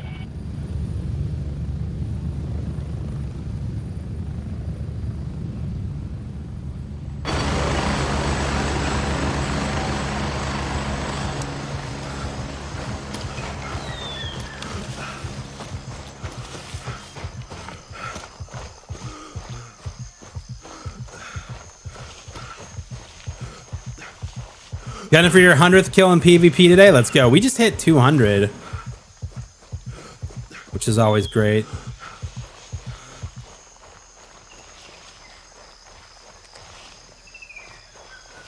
Someone on TikTok goes, "Is that kill stat right? You only have X amount of kills?" And I was like, "Listen, man, I play this game 3 hours in the morning every day. Like, I don't have a whole lot of other playtime after that, so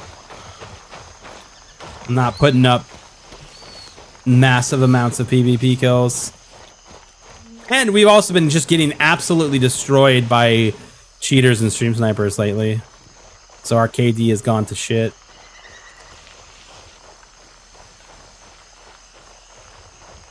KD has gone to absolute shit.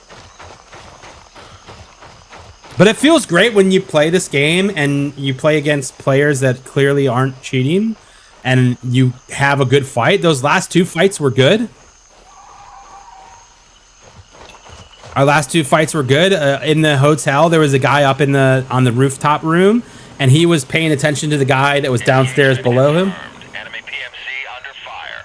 And we were able to come in the back door and sneak up on him, and he had no clue, and we killed him. And then we heard the guy on the other side of the fence, and we were able to kill him, and that was fun.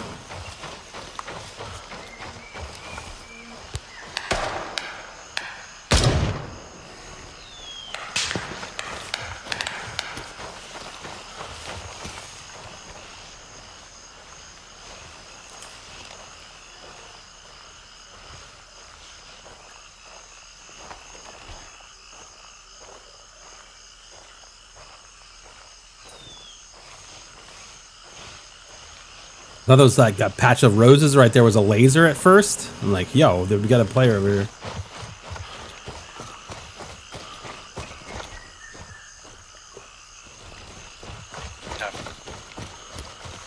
Objective secured. Tomahawk is under our control. Good work. Watch out for mortar.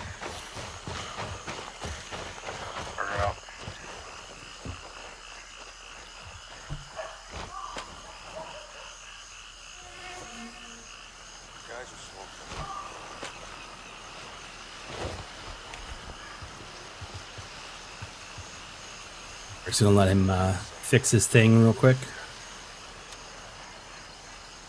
What's up? You're gonna log in and out? Yeah, I will. I will. Cool.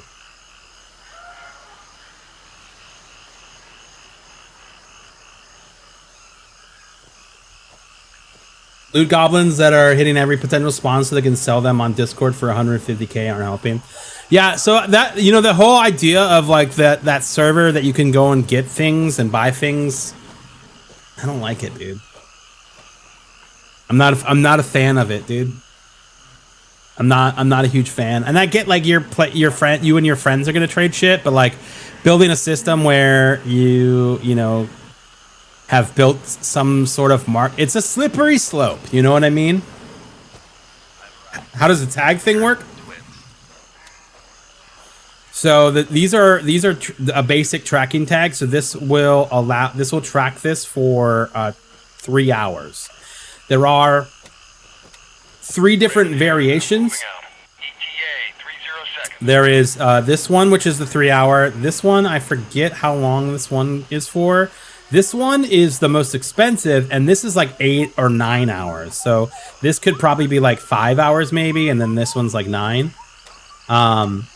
But essentially you just add it to any item in your inventory. And you could get real sneaky. You could add it to like you come in here and you could add it to your scope. So if like all that the person takes from your weapon is your scope or your magazine, it's there. Same thing for like your binoculars. Those things could change as well.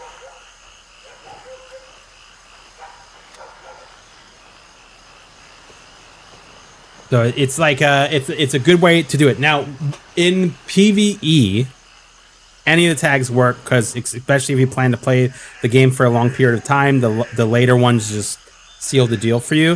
PvP, it does not make sense to use anything other than the B tag, the basic tracking tag, because they're much cheaper and you're gonna potentially lose it.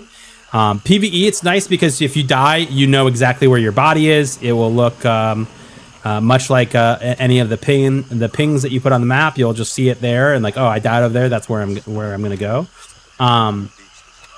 PvP though, if a player picks up your weapon, you can track them and. Bennett, maybe this time, I'll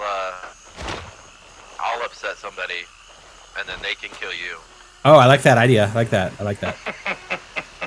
Yo,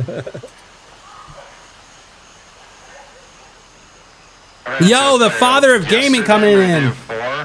His actual name is operator in the game. Like you can search him up. Oh, really? Yeah.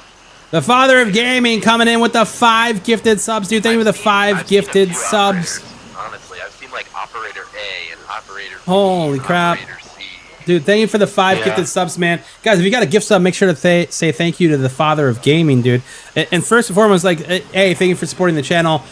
Gifting subs is incredible, and man, thank you for that. The subs are the best way to support the stream. They get you ad-free viewing as well as a bunch of emotes for the month. So again, thank you for the sub, dude. Appreciate that, man. Thank you for the gift subs. Always the way. Do you need to come back here, or you want us to meet you? I'm good. I can, All right, we'll head that way.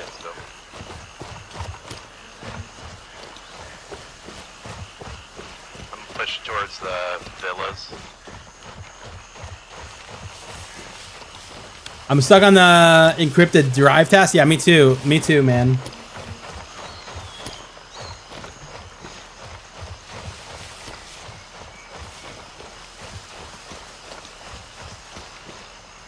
Yeah, the rarity of the ATM hacking tool and the encrypted hard drive are kind of crazy how rare they are.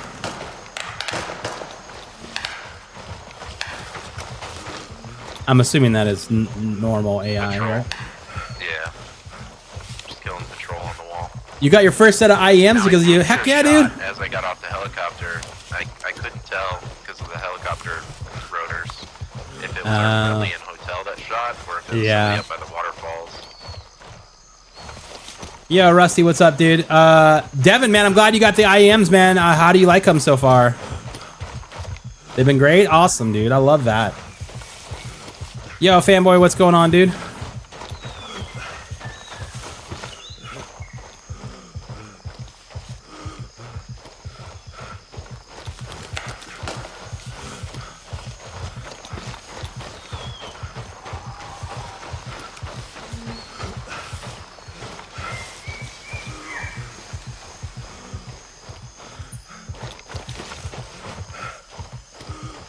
Love that, dude.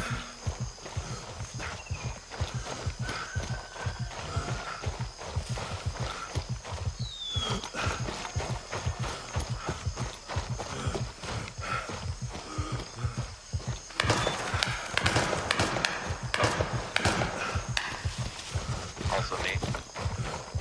I was literally about to call that patrol out. Yeah, patrol on the main road in here.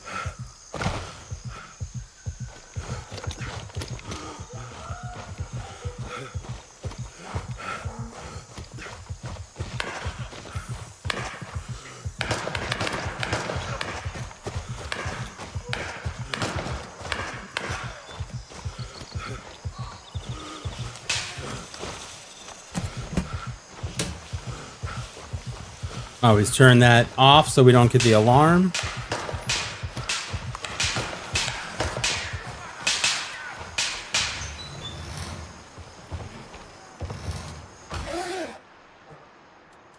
Lose some directional audio? Why do you think you're losing directional audio? I feel like the directional audio is better.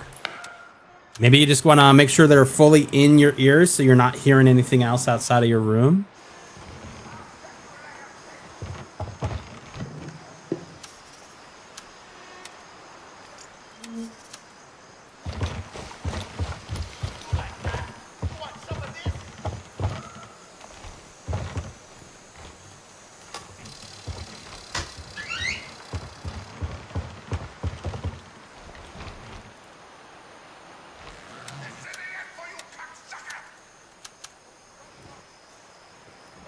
That guy didn't need to say that to me.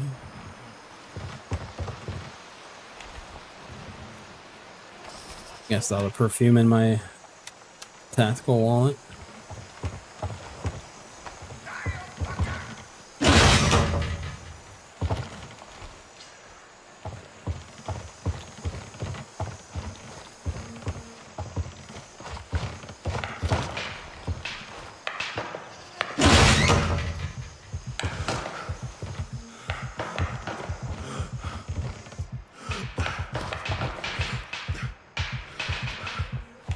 1911. Is that you guys lighting it up, or is that Negative. hotel?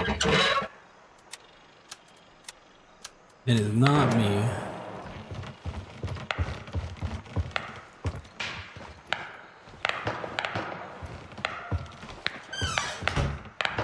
Sometimes there's something behind that door.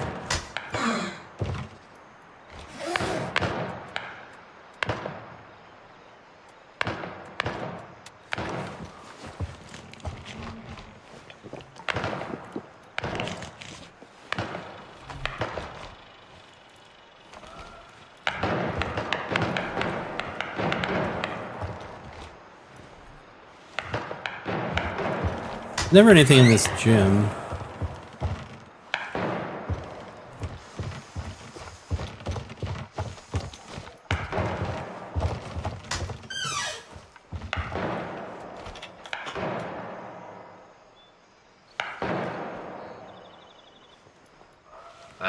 Did you loot the cat house? Yeah, I just cleared it. Okay. I'm gonna head back. MMG. Drop things off real quick. I'm full.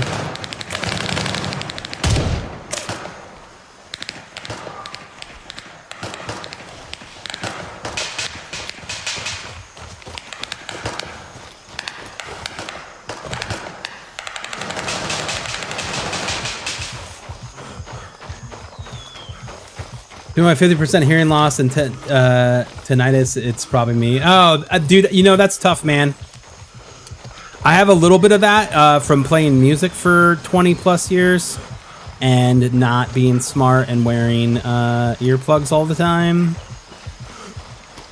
So I definitely understand that. I'm the same way. What I will say, though, is something... an extra yellow bandage on your way back? Yeah, I can bring you one. Appreciate it. What I will say is that using a mixer with it is high tier. Definitely recommend. Plugging the IEMs directly into your computer is fine. You can do that. But I do have a pretty extensive mixer where I'm able to try to, you know, kind of fine tune things, use different compressions to do different things. So I have basically a set of all of the audio that's coming from the stream and the game at the same time, and I'm able to like adjust levels at that. Like that, and I can do that also on the fly. Like if I think I hear someone, if you guys ever see me reach over like this, it's usually because I'm turning the game up because I heard like footsteps. And so like those, like having a mixer that is at your disposal is definitely something to consider as an investment when you start to use IEMs, because it is going to give you the ability to change things, isolate things, do things a little bit differently than maybe what you have currently on your settings.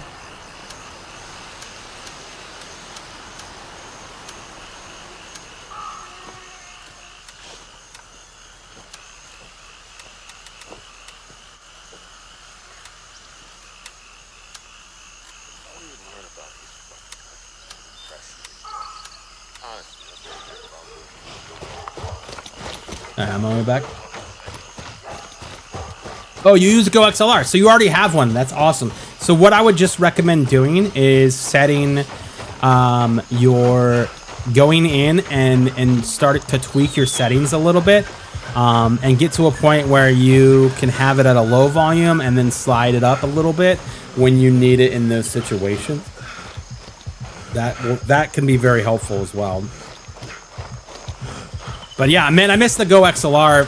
It's too bad that they just kind of abandoned it, man. I have one too. I still have it. It's in my closet. I would say the one thing that I loved about the Go XLR that was unnecessary was the faders that were automatic and they would slide up and do the different thing. I still miss that. I wish that the Rodecaster Pro 2 had those faders, but the Rodecaster Pro 2 is a great piece of machinery. You still getting it? We haven't gotten it yet. We haven't gotten it yet. So we did have a couple early on, and then we left to go do Vulture, and then We just got back, so we're looking for PvP now, and we haven't really found any. So in the meantime, we've just kind of been looting. I'm assuming we don't see anybody up there or hear anything other than our guy. Yeah, I just thought. Yep.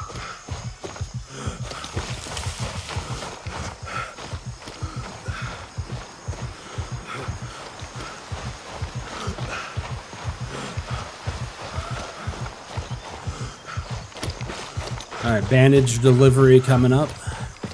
Appreciate it. Which one are you in? I'm more on your left.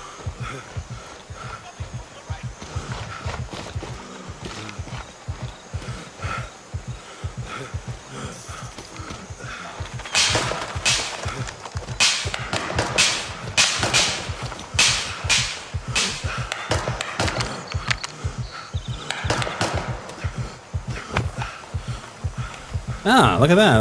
A golden phone on the ground. Whoa.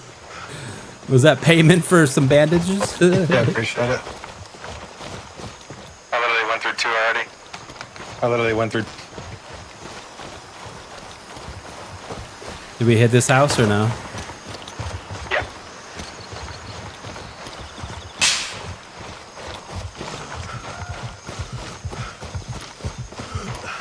Did anybody open up the key, the military house?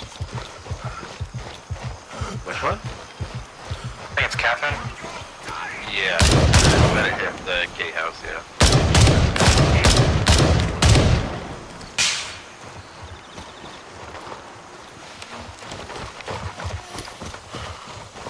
Ever since we got tricked by that guy, I haven't really used a suppressor. Thought I was getting shot by AI, and it turned out to be a player. Yeah, it's tricky. Most everybody runs suppressors, so like sometimes it benefits you to not. The only reason I run them anymore is it's harder to depict like the muzzle flash. It is, yeah. That's true. Eyes up, blue forces nearby. Confirm targets before firing.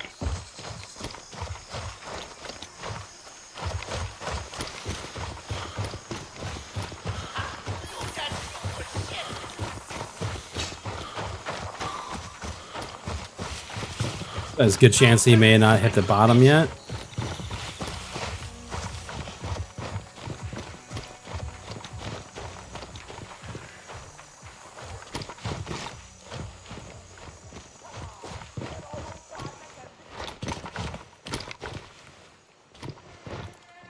I said good chance, Sven. This guy's dead, so he definitely did. Left us a box of cigars, though.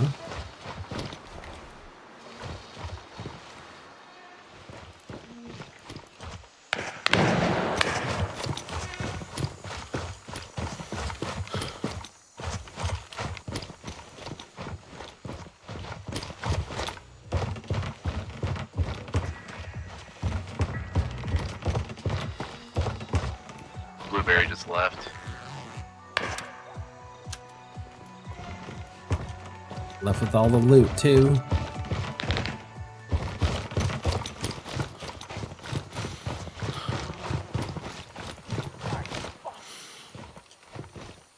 Yeah, go check. Is that?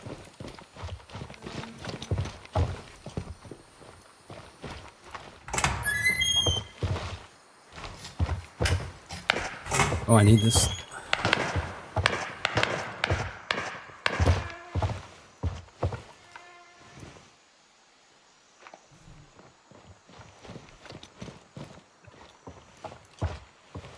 You guys hate me, don't you?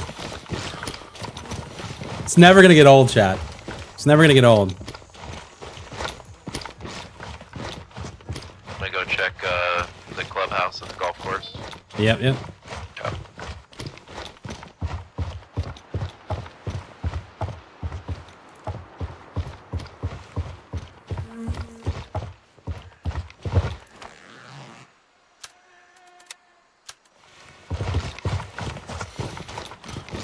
I'm assuming this guy only looted high tier stuff because some of these purses have stuff in them. Yeah, Yeah, I've been noticing that a lot. A lot of people just leave the smaller things, which is crazy to me. Because they all add up. Sure do. I'm okay with it though, because it leaves it for me. 10K, like one star item, like that's great. I don't know why people leave that stuff.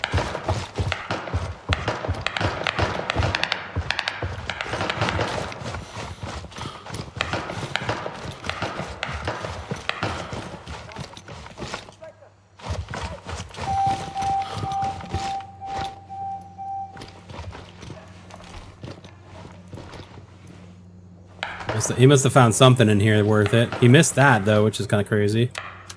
The UAV controller. Unless that just popped in between him coming in here.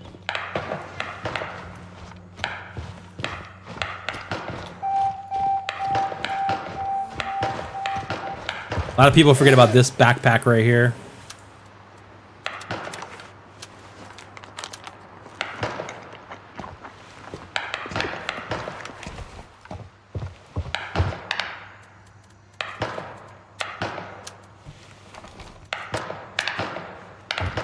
Yo, fanboy dropping the 100 bits, man. Thank you for the 100 biddies, dude. Appreciate them 100 bits. I would assume he got this purse since he killed a dude here. Clearly he doesn't like the cigars. The hidden safe in Visa. He did or did not? Did.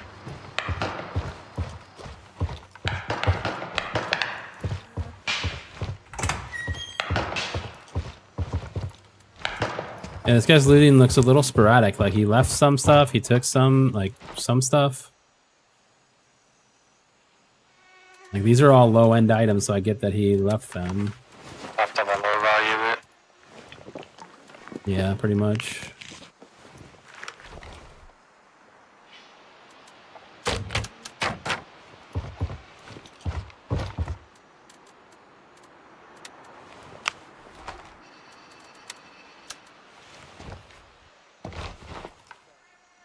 Water watch just sunk into the thing.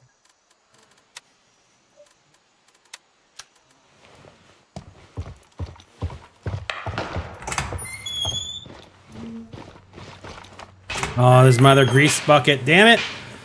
I need it. I'm going to be so over encumbered though.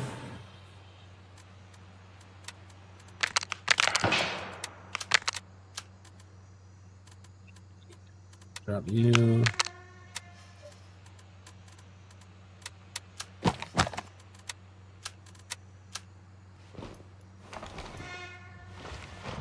We'll just make our way back.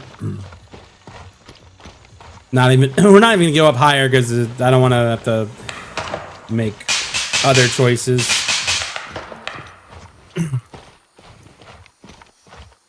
The teammates sound like a pilot on a plane. Yeah, I think it's done intentionally to have a little bit of a radio sound, you know? Yo, bro, we definitely need this grease, dude.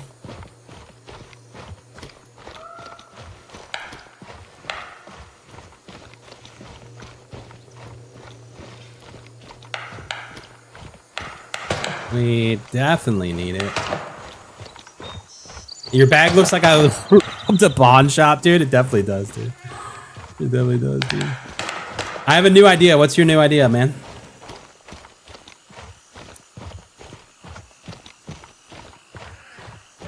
Played the PvP event this weekend. Was a big disappointment. Blatant cheaters and people breaking the rules. Chair on top. Chair on top was the server host. So I disagree with the server host not caring. They absolutely do. Here's the problem, man, is that there is not a whole lot of control. There is not a whole lot of control that they have over those servers. And, you know, they go out of their way to build those events and do those things, and it is absolutely unfortunate when people are cheating or breaking the rules. They have no ability to control that. So I would argue to err on the side of compassion here by me. Just with shoot by them one of you. Okay, yeah. because Probably me. there's not a lot of things and ability that they have as admins of the custom server that they can do other than kicking the people out. That is about all they can do. And honestly, is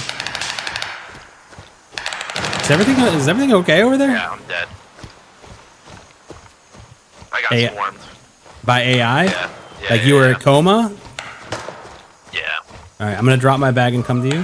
No, I gave up already. It's okay. Oh, I I would killed have. them. Yeah, it's alright. It's all good. It's all good. I killed them, I think. It was the boss, and I was rushing the boss. I thought he was the only one left. Then I got swarmed. No, he's got a pretty mean automatic M700 though, so that probably didn't help. Yeah, it's pretty gnarly. At least he wasn't invisible this time. I've had him invisible before, and that was fucking brutal. Yeah. But here's the thing, man. Like coming down on the I was not there, so maybe shit just hit the fan and it was bad. I don't know. But coming from my understanding, and I know who the admins of this are. They're community leaders, Right on me. just like me. And they take their time to put those things on. So be careful.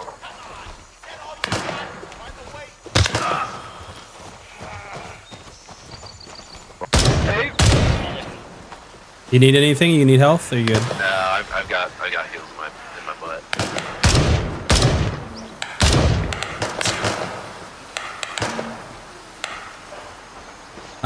No, knowing the situation, I would try to err on the compassion side of these guys are trying to put on an event for the community, and the community is a mix of people that are excited, they want the patch, but then you're getting a bunch of people that are cheating, you're getting a bunch of people that are fucking toxic, and it's not a good mix for someone with little to no control over it. It is 100% why we have completely stopped doing the custom servers on our end, with the exception of finding Vulture every Monday morning.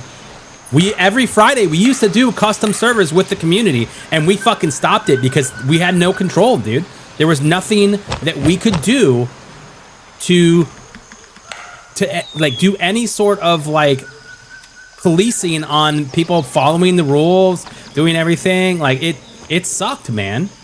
And so when the developers give us an update for the custom servers that give us actual control over the game modes, over locking gear, over all of those things, until that happens, I refuse to do them, man.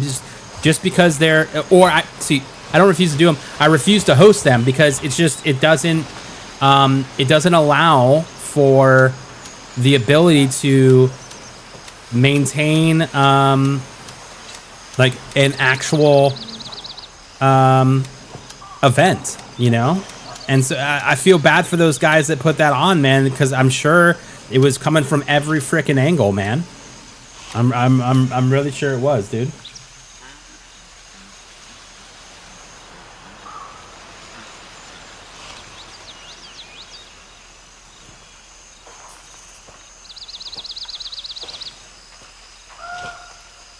Here's the thing, man. Like, and I get you say you went into the Discord to like express your opinion.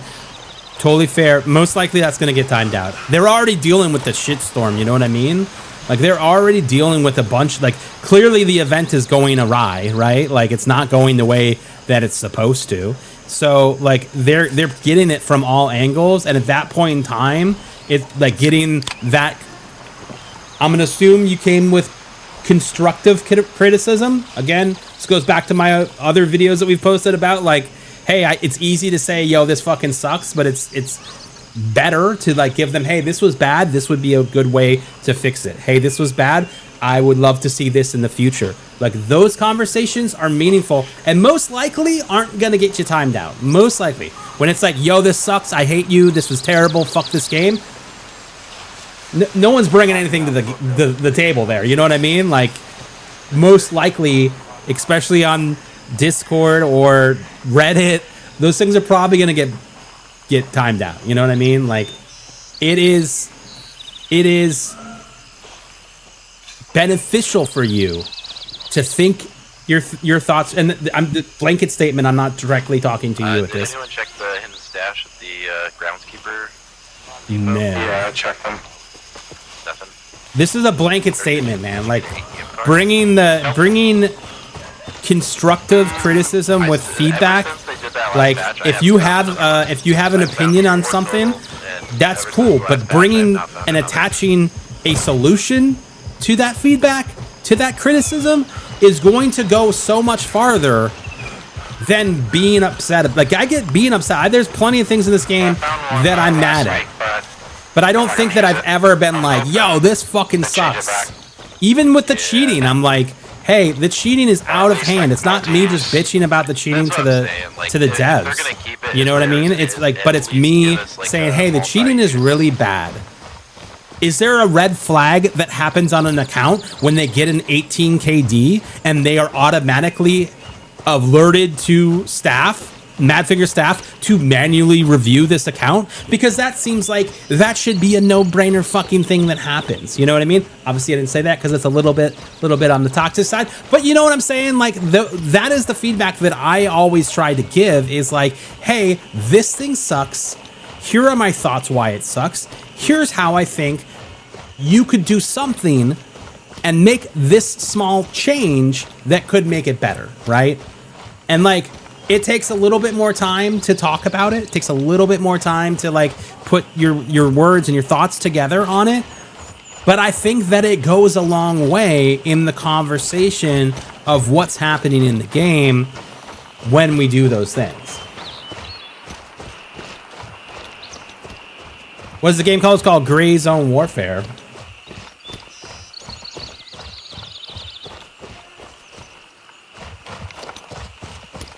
Westmore and Bronco. AFK for like 5 minutes. My dogs are going nuts. Yeah, no worries. He's at Westmore and Bronco. So on UK servers, he's mid-change. Monday is always weird. You may not always agree with my opinions, but I have them. Who played that? Who played that? Who did it? I want names.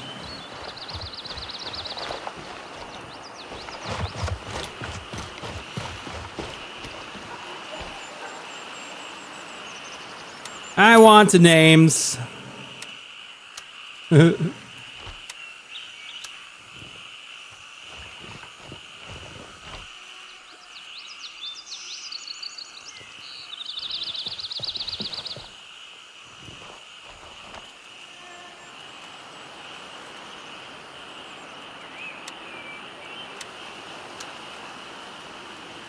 Well, let's hold on to this for now, you know?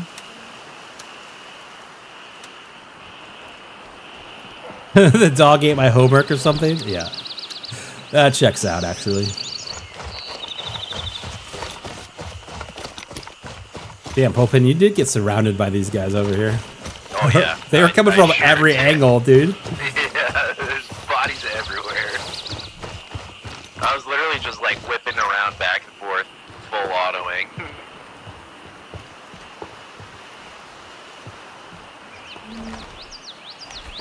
They saw me.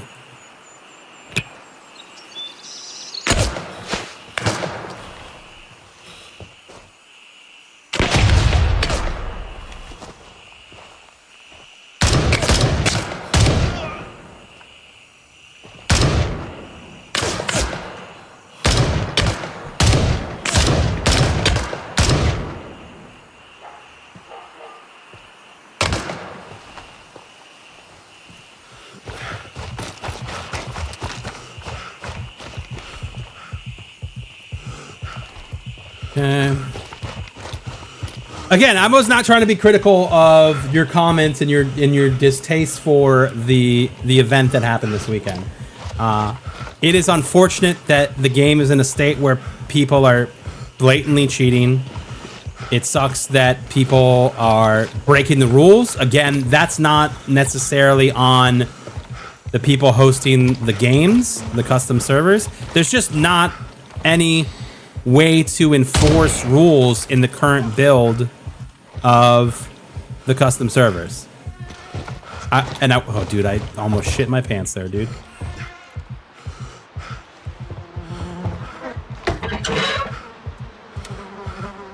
We almost shit our pants there, dude. Holy cow.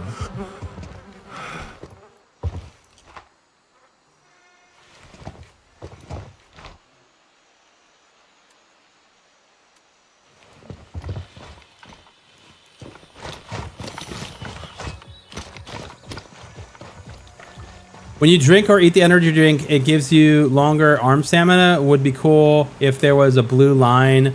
Yeah, there would be. It would be nice if there was some sort of indicator on what was what and like how things were currently operating in that regard.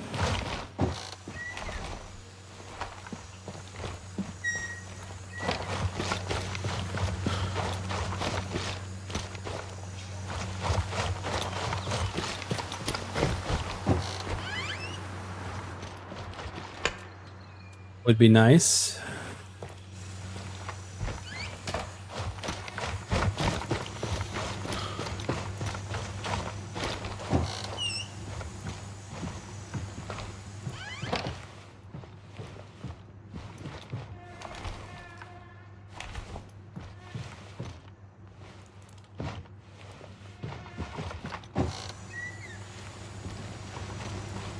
Would definitely be nice.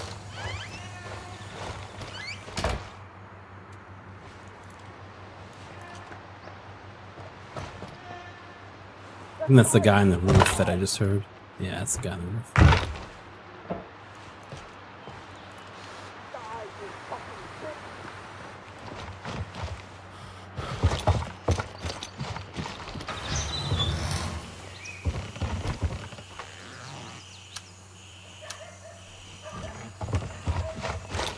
Rooftop guy. Finally got Vulture to level 2. Hell yeah. Next stop, level 3, small safe.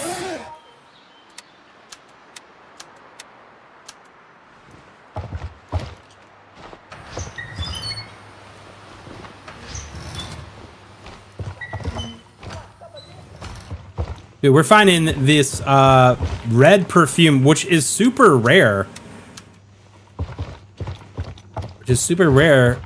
We've just found 2 of them, which is kind of crazy. And we're at capacity.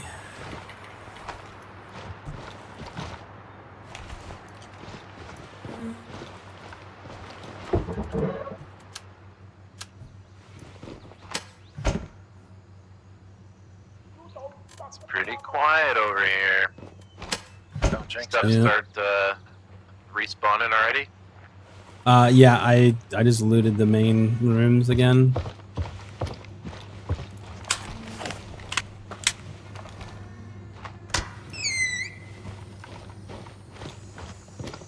And there were things.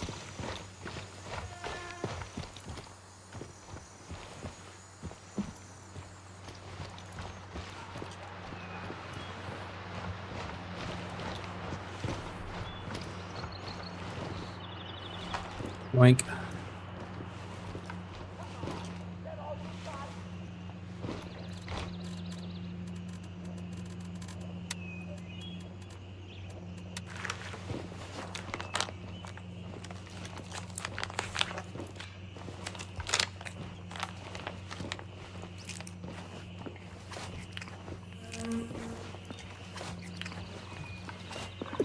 I'm gonna get this man a wheelbarrow, dude, right?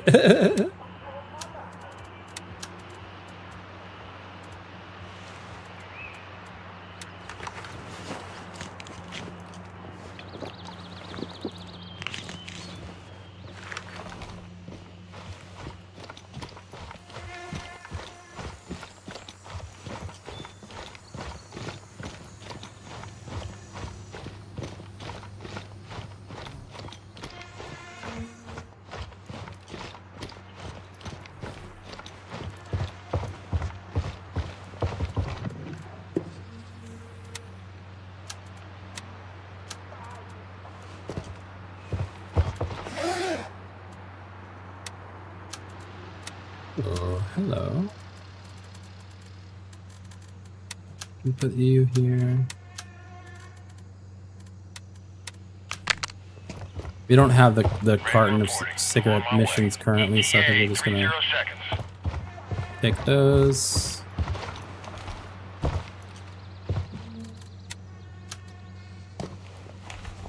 And we'll hoof it back.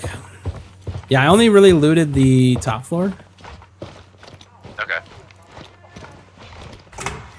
Well, the top 2 floors. There's still a couple things up there probably, but...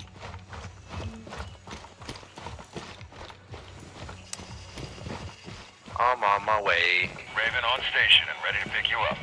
Strap in, we're heading out.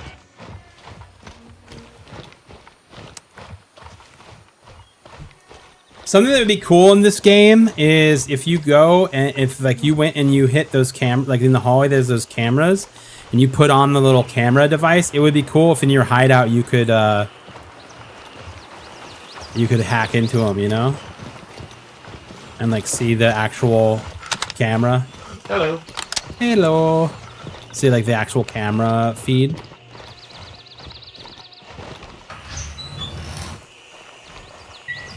I feel like that would be fun. Any new updates the past 2 weeks? No new updates yet. I'm thinking, this is just my prediction, but I'm thinking like around July 4th weekend is when we'll see this PvP update. And potentially the drops campaign. I don't know. We'll have to wait and see till they announce something, but nothing's been announced yet. What IEMs do I use? Exclamation point IEMs in the Twitch chat. We'll get you a link to them. It looks like someone just did it.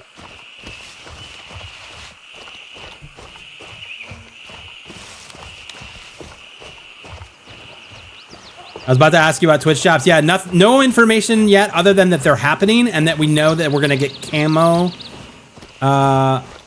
clothes, camo sets. That's all the information that they've provided so far. I can actually tell you specifically what they said.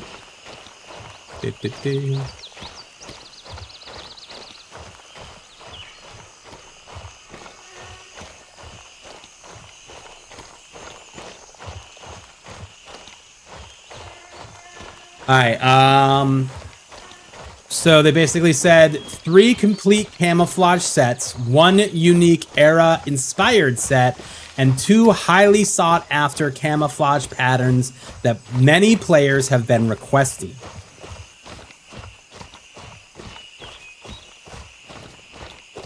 So, you know, one thing that everyone's talking about is like a ghillie suit. I don't know if they're going to do it. I don't know if they're going to do it. But if they did, worth 5 subs in my opinion. Worth 5 gifted subs if they added a ghillie suit to the game, dude. 100%. I don't think they're going to do it. It just seems too OP. Seems too OP.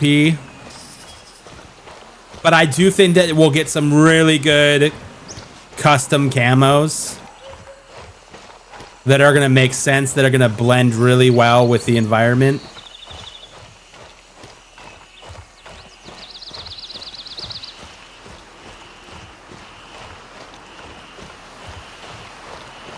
Bad idea. I don't think they're going to do it because I just don't think it would have to, it would be a whole rewrite of the code. Because right now the shirts are only underneath armor, and if it was a ghillie suit, it would be, you'd have to rewrite the code so that it was over top of it. So that is why that's the reason why I don't think that's happening. Other than it would just be insanely OP.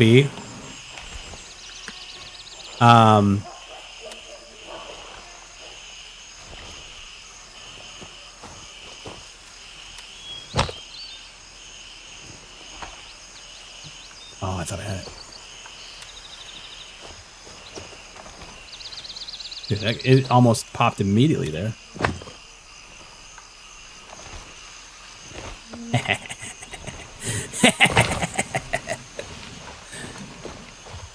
Breaking the law, breaking the law.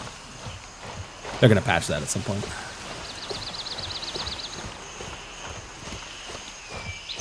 Can you acquire old Twitch drops? No, you cannot. No, you cannot. So the flannels that I have on currently, those were the very first Twitch drops. And unfortunately, you cannot get those anymore. Now, is that a forever thing? I don't know. I think the beauty of things like Twitch drops is it's kind of the you had to be there type of time frame.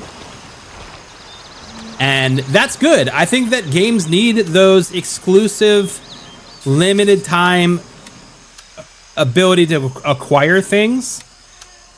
Because it does then create this whole like system of, oh God, I wish I had that, you know, like, and for some people it sucks because like, well, I'll never get it. That sucks for me. But it does make things desirable, you know, like people are going to want to make sure that they don't miss out on them next time. You know what I mean?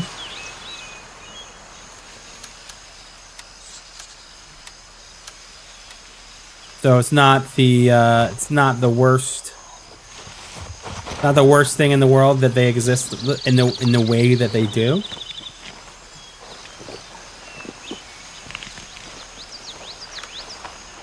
I call that the Bennett jump. You finally did it this morning. Hell yeah, dude! It's broken. They'll patch it at some point. At some point, it's gonna get patched. Thermal would 100% be busted. Mara's already said early on that they wouldn't do thermals in the game because of that, because it would just be too OP.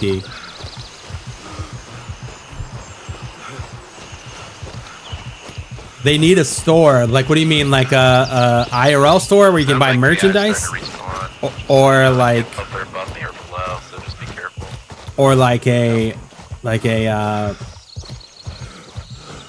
economy store, like the flea market in Tarkov. To like buy stuff. Yeah, they said that they don't plan on making in-game purchases a thing. That they said that anytime that they're going to do something, it's going to be for charity or Twitch drops. They don't want to have an in-game store apparently. Did anybody get the stash over here at the employee housing area? Negative. I have not. You said no, as well as Chems? Nope, haven't touched it.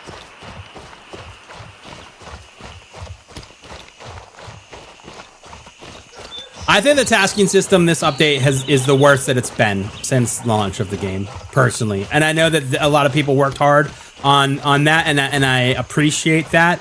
My constructive criticism, practicing what I preach here, is that I would have made filters available on the page so that you could filter out missions that you have completed already. They should have added that to the mix of things. I don't know why they didn't. They made a whole system in that regard, and then to not include that seems a little weird. It should be filterable to story missions, side missions, and then contracts. All three of those areas, those parameters should be searchable in the mission area. I also think that hide everything should be an option. Filters on that map are a necessary thing, and it's not just because I have ADD and it looks like a mess and it triggers it for me, and I would love that to go away. Yes, that is part of it. It is selfish in that regard, but I think that is one system that they missed on. I think that when it comes to repeatable missions, I think that the contracts make sense lore-wise as repeatable. Same thing with the side missions; those make sense as a repeatable thing. The story missions, on the other hand, I do not think that those make sense, and I think that was a miss as well. What I would recommend, my feedback on that was that make the story missions repeatable only at the end of the game. So once you've already completed everything else, then and only then do I think it would be worth those missions being repeatable. Until then, I don't think it's smart. I don't think it's smart to have those be repeatable until then. And that just means that you wouldn't be able to rank people up until you got more missions or you completed the rest of the missions for the game. I think they did it because they just don't have enough missions spread across the board. But I think they also the other thing that I think they could do mission wise is distribute the tasks between the vendors better as well. The fact that Banshee and Artisan have and even Turncoat for a little bit don't have as many missions. I think you could chuck some of those missions, maybe rewrite the wording a little bit to make sense for like Artisan or whatever, but like for the most part, Banshee and Artisan should not have such a limited supply of missions to do. It is a painful grind for those two vendors, and most people are just buying and selling things to them to make up for it. You know what I mean? Like they're just kind of doing that instead, which is fine. It just does things differently, right? Like it doesn't allow for other opportunities of growth there. But that's what I mean by like bringing your feedback and not just bitching about something. It's like giving that feedback and being like, here's what I would have changed. If I had it my way, if I was in charge of this game, here's what I would do. You know what I mean? Like, I think that goes a much longer way than just, being upset with something and how it's currently working in the system.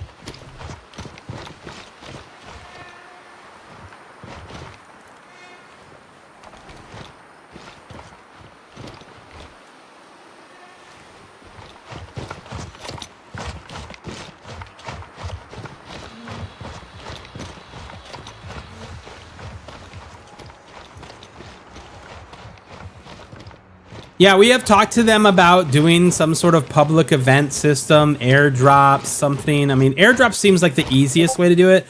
And to me, that's been done. I would love to see them get a little bit more creative and do something. So again, the thing that we had pitched was like a chopper goes down, it crashes in an area, and you have to go and retrieve the items, and like there'll be patrols there, and there'll be other dudes. And did you work your way up from the ground floor, Pulpin? Because I feel like I'm on your toes here, on your heels. Okay. I did. Yeah, there wasn't much. I found nothing really was respawned. There was like a couple, like ground loot things. Like I found a couple bottles of alcohol, but all the like purses and stuff were already they haven't spawned back in yet.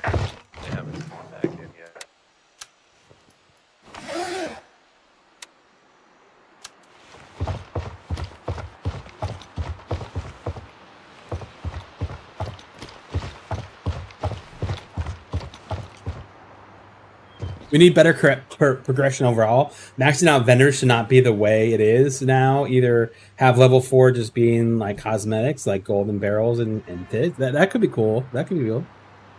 But I will say some of the tasks are just stupid, like the cash report ones. Yeah, I mean that's just XP farming at that point. Like if you're trying to XP farm. The other thing too that I think is interesting that doesn't make sense to me is like having like, oh, there's all of these things. It's like we're locking this whole area down. Yeah, is like the fact that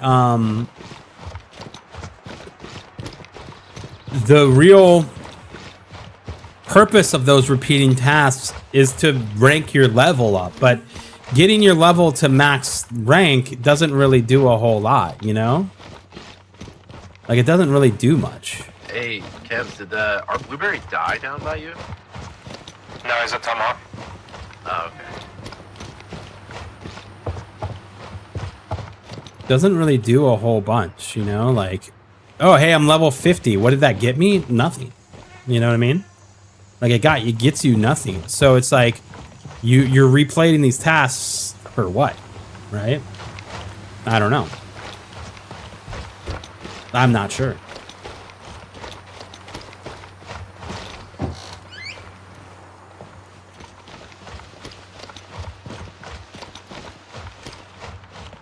Imagine people on the rivers. The rivers aren't big enough for a motorized boat.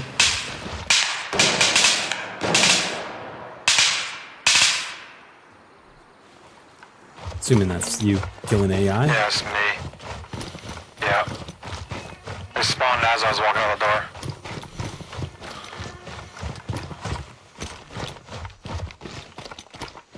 But like that would be very cool though.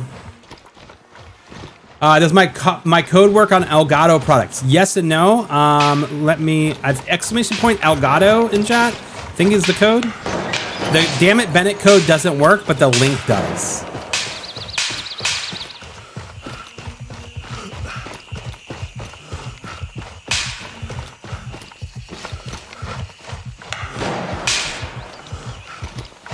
So the link does get you a slight discount. I am not partnered with Elgato in that capacity, but I do have an affiliate link with them. So it's different than my Corsair partnership. So it is just an affiliate link with Elgato.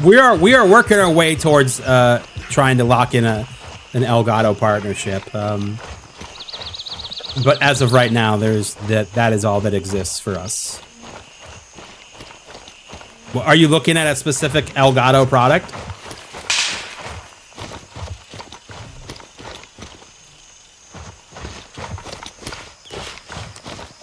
Is this a starter M4? Yeah, this is just the M4 I picked off a player. And we've just been using it. Nothing special about it. Obviously, we put a scope on it, but other than that.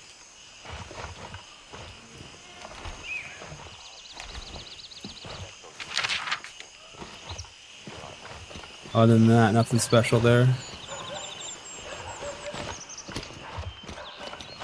Be aware, friendly units inbound. Oh, Check your target. 3 gold watches. That's crazy.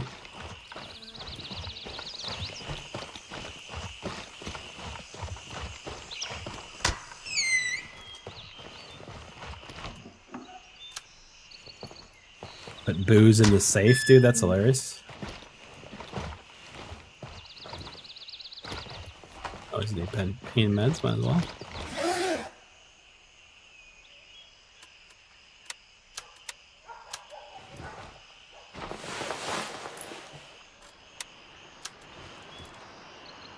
And they made weapons locked behind your character level. It would help with. Well, they're kind of locked behind the character level in a way with how they are locked behind the vendor level. You know what I mean? They're kind of I don't know if the locked behind the character level would bring a meaningful change or not. Maybe it would. I'm not sure. But it would be interesting.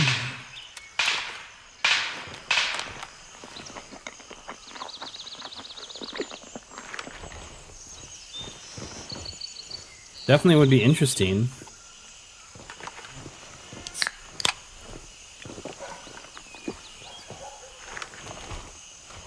So I think we're probably getting to the point where we may start another character on one of the other factions, just to have something to go to when we tend to get stream sniped.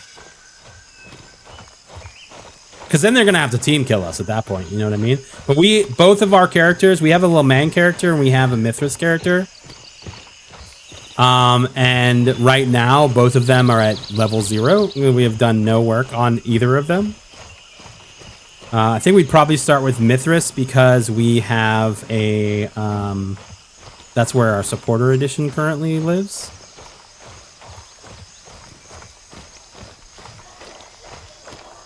But I don't know.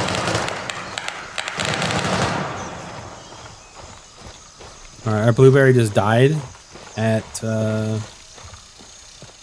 whatever that house is, but I think he died to AI. I think AI just like spawned on him. Okay.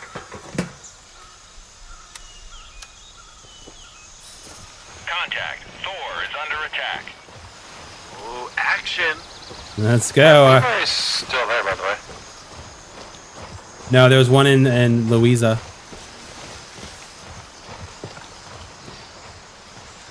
There was a Okay, on that yeah, side. there was a blueberry in there, and he's gone. I decided to do one of my tasks while I was here. Grab some gold bars. Now I'm super duper overweight. Well, I mean, maybe we go back to we choose a location to go back to, and then And then we go out to push down Thor. towards Yeah, Thor. Yeah, yeah. I'm down. Yeah, I'm already halfway to Tomahawk. Should I come this way? I think I'm gonna go to Argos just because it's closer. I think. Yeah, I'm gonna go Tomahawk since it's closer for me. Then I maybe fly over and meet you guys wherever. Yeah, that works. Our Corsair, Thor, they're probably gonna hit Westmore next, so. our Corsair PCs pre-built's worth it. In my opinion, they are, especially right now because it is very hard to get high-end components. You are gonna pay it the fucking AI tax though, which just sucks, man.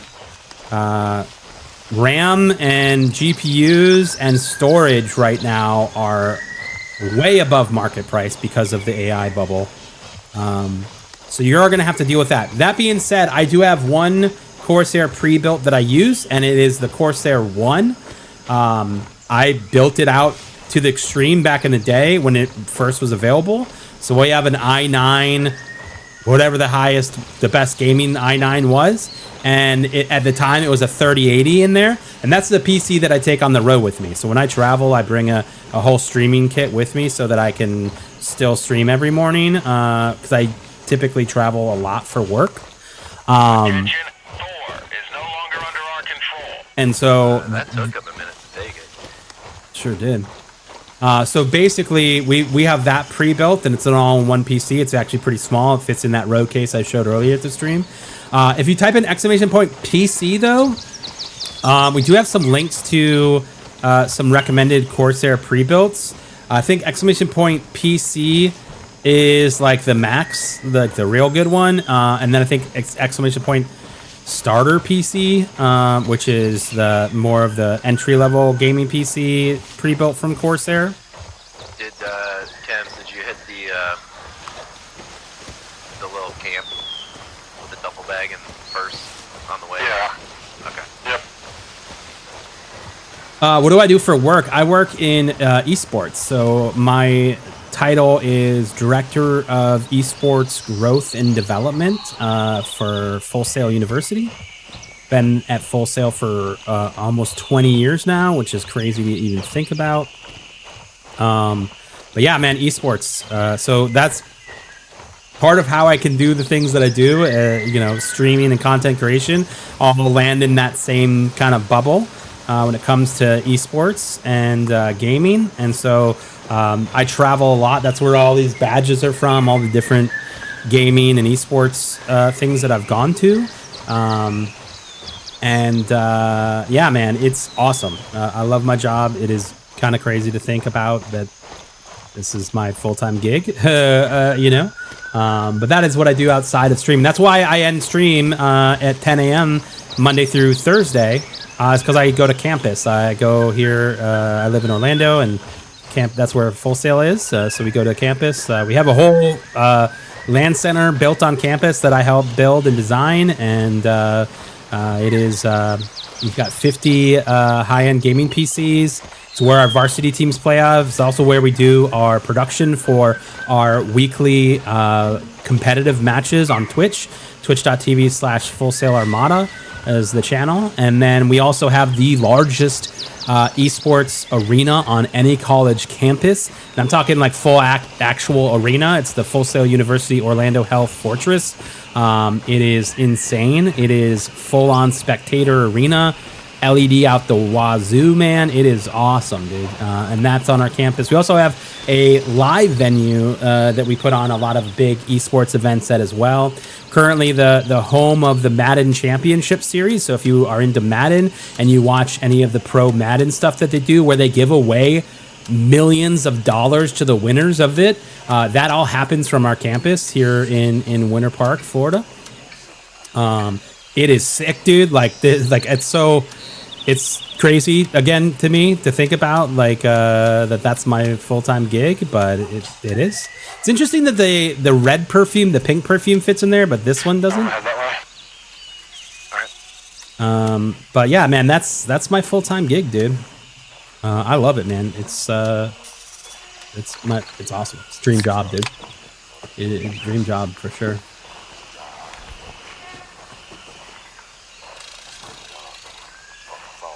What exfils you guys going to? Are you walking? I'm you just think- running to Westmore. You think they're gonna go Westmore? Okay, I'm gonna go Hotel 3 then. Raven, wheels up for Foxtrot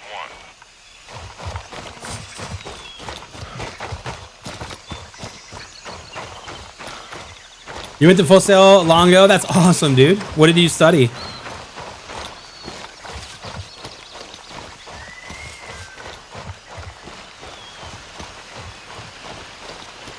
Console player thinking about switching. Oh, that's the start of PC. My bad. I'm reading my own thing.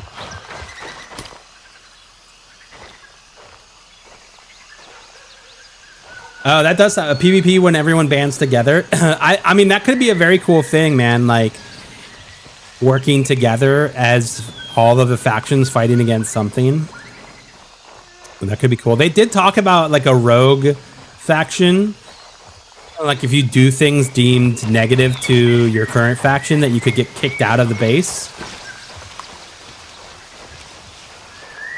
The thing that I really want to talk about is the fact that Mara said some really cryptic things at that last live stream. I don't know if everyone was paying attention to it, but when he started talking about crafting, he talked about how it's unlike other games where you work.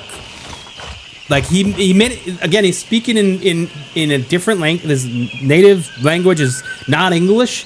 So when he's talking, he's thinking and translating what he would say into English. So things are a little bit all over the place, but he talks about how the crafting, he says you are employee, right? 30 seconds. And like that got my crazy conspiracy brain going, right? Like tinfoil hat time, where he talked about you work for Crimson Shield. So you going and crafting stuff for them, you would be crafting it for them versus yourself, right? Which made me think that he talked about doing, quote, illegal activities. Maybe I was wrong. 'Cause I feel like he should be at Westmore by now. I'm at the LC. Hurry up and get in. Well, I'm about to land over Hotel 3, so we'll see. Get ready. Okay. 30 seconds. He said, like, I'm maybe we'll pull up the clip here at the end of stream and just listen to what he actually says. But he says you're employee of the factions, meaning that if you were doing crafting and stuff, that would be illegal, and so you would need a place to go to do illegal things, right? And so like that got my brain thinking that, okay, well maybe something else is going on here. Maybe that this is when they introduce your hideout, and maybe your hideout isn't in the fob. Maybe you've taken up shop in another location. And I'm like, man, how cool would it be if in the starter town, part of you going through the starter town was finding your little hideout? Whether that's like a bunker, or if you like take over that drug dealer mansion that you like, you know, that you get at the thing. Like, what if that turned into being your hideout, right? Like, and that's where you craft things, and then you start selling to other people, right? That's how you start building money and crafting these items that you can build a market of 30 things, dude. So you did game design 03. That's awesome, dude. Hell yeah, man. Worst time to get ads ever. Oh no, this is why you gotta sub. Subs will remove all ads. If you have Amazon Prime and you're not using your Prime sub on Amazon or on Twitch, all you have to do is link your Amazon Prime account with your Twitch account, and they'll give you a free sub every month. That way you can use it. It costs you nothing. You're already paying for it essentially with your Prime membership, and then you can use it on my channel or any other channel for that matter, and you get it every month. It's a free sub every month. You get to use it. And then you don't see ads on the channel. You get to use all that channel's emotes. And obviously that person that you subscribe to makes money off of it. So you support your favorite content creators by using your Prime sub. All you have to do, !Prime in chat, I think, is a link to link your accounts together. And then you get that free sub, man. Free sub. Happy to hold on to your Prime sub for the month. But subscribing to the channel is the best way because you don't see ads. You get the emotes for the month. And obviously you support the channel. The other option is something called Twitch Turbo, which I highly recommend. Personally, I like to subscribe to the channels because I want to have the emotes and all of that, and I want to support my friends that are broadcasters. But Twitch Turbo is sick because it basically removes ads from the entire site. From the entire site. Taking out the death squad, walking down the road. And when you do get ads on the channel, which you don't see, that ad revenue still goes to the streamer, your Twitch Turbo stuff. So that costs like $13-14 now, but I highly recommend it. I've had Twitch Turbo since its inception, and I would never go back, dude. I hate ads.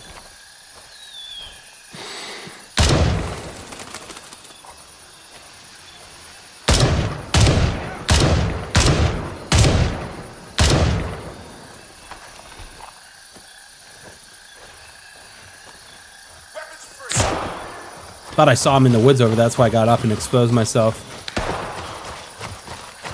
Thought I saw something running from left to right. That I don't think it was.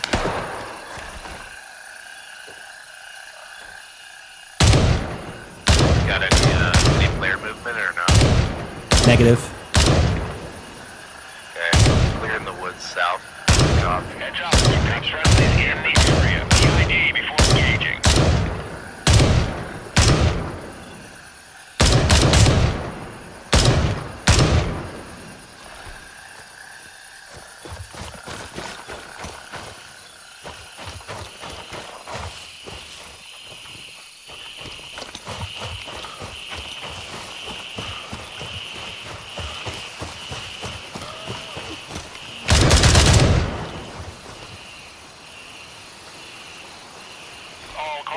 They could have went up to Sunset. They could have went to the other room over here. Yeah. I mean, I just ran by Sunset. I didn't hear any shots or anything, so I doubt they went up that way. Your mic is so low, I can barely hear you, dude. Is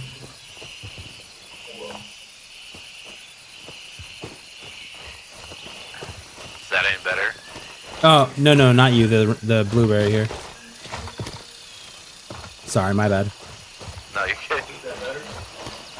A little bit. Look, I can kind of hear you now. You sound kind of like you're in a glass case. Very echoey. Yeah. He's clearly playing through his speakers because I can hear my voice. I can hear my voice playing back at me. Oh, there. I was like, damn. I found him. It wasn't me. It wasn't him. It was a friendly.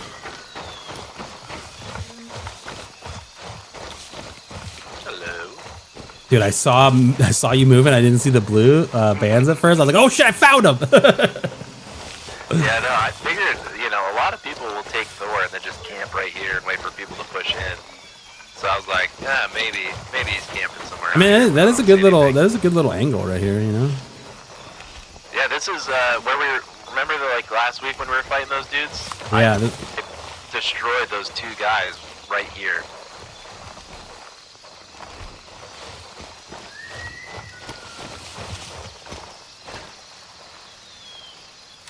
Let's push over Falcon real quick. Yeah, I'm down. Did he say ramen noodle tank? I don't even know, man. I think I found the Corsair I want. I'm gonna ride this PC out a bit longer. It looks amazing. Hey, if you do end up purchasing a PC, man, like from Corsair, make sure to use the link. And then obviously, if it's not on sale, if you use the Damn It Bennett code, it will save you some money on it. When items are on sale, though, the code doesn't work, but the link still does. So just always make sure you come here to the channel first, type in !Corsair or the PC, !PC. Usually 99% of the time the bot is up and running, and it will get you that link. That way it helps me out, man. It helps support the channel when you buy things through their link, and it makes me look cool to Corsair and helps continue my partnership with them. So obviously appreciate anybody that buys stuff off of any of our links and supports our partners and sponsors, man, because that, like, again, it keeps me doing this. It gives me the ability to continue to to do this, right? Like, so I'm very thankful of that and appreciative of people that support the channel in that way. He's on the toilet. He's in the bathroom. His gaming PC desk just rolls around his house. I gotta take a crap. Hold on, let me go in the bathroom. Taking a standing desk to a whole new level. Just roll it in. It goes back down.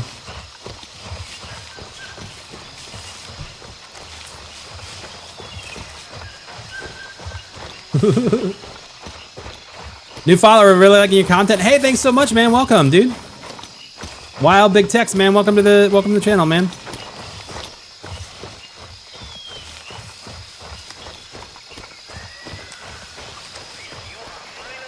Heard that radio. I was like, fuck, there's someone here.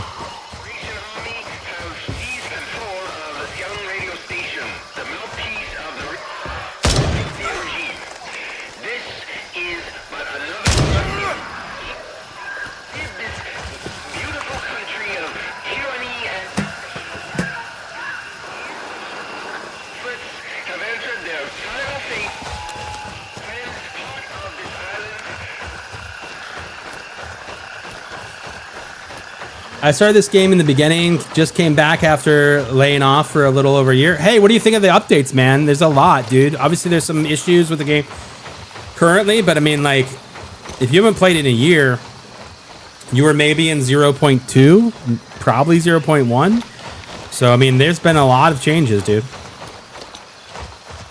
Loving the updates? Hell yeah, dude. That's awesome. That's awesome, man. Love to see it, dude. Love to see it, bro.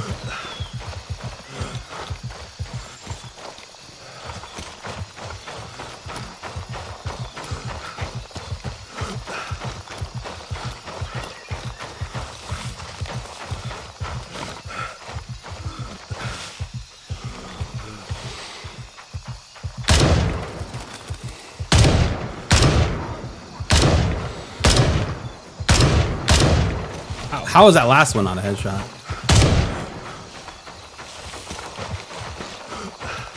That was crazy.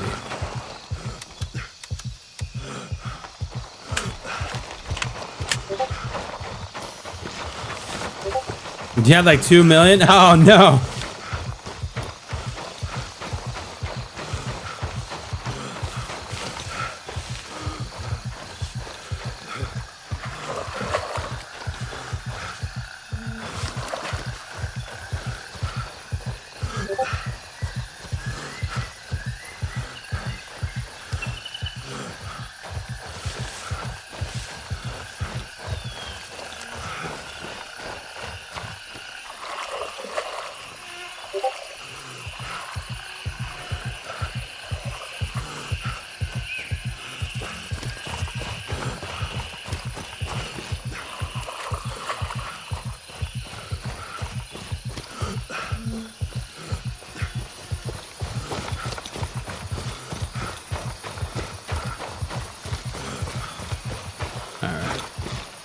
Sorry, I'm getting a bunch of Discord messages here.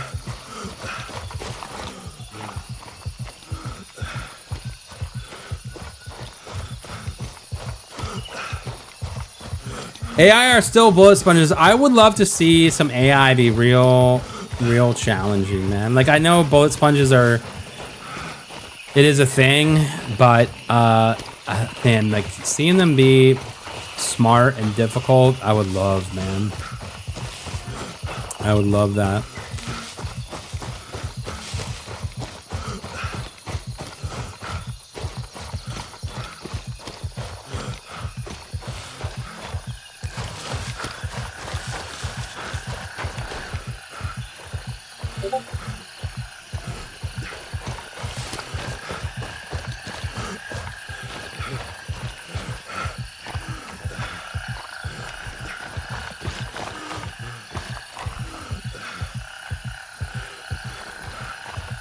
Hostile DMC spotted. Attack in progress.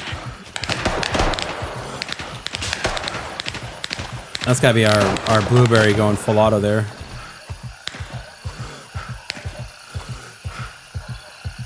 Three dead.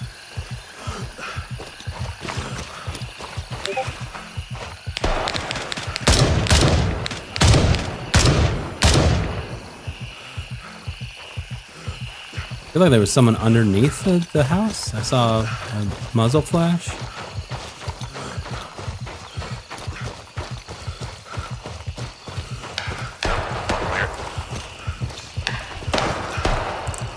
Southeast house, I don't see him. Yeah.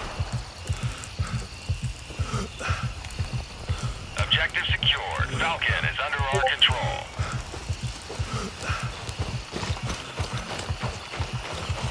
You guys get shot at? It might be airfield. I don't think we got shot at, but I think there was shots over to the east. I do see an AI in the street. He's tweaked. So there's someone over there, south 120, southeast 120-ish. But the AI is running around on the street. So I think that's where the shots were coming from. Okay.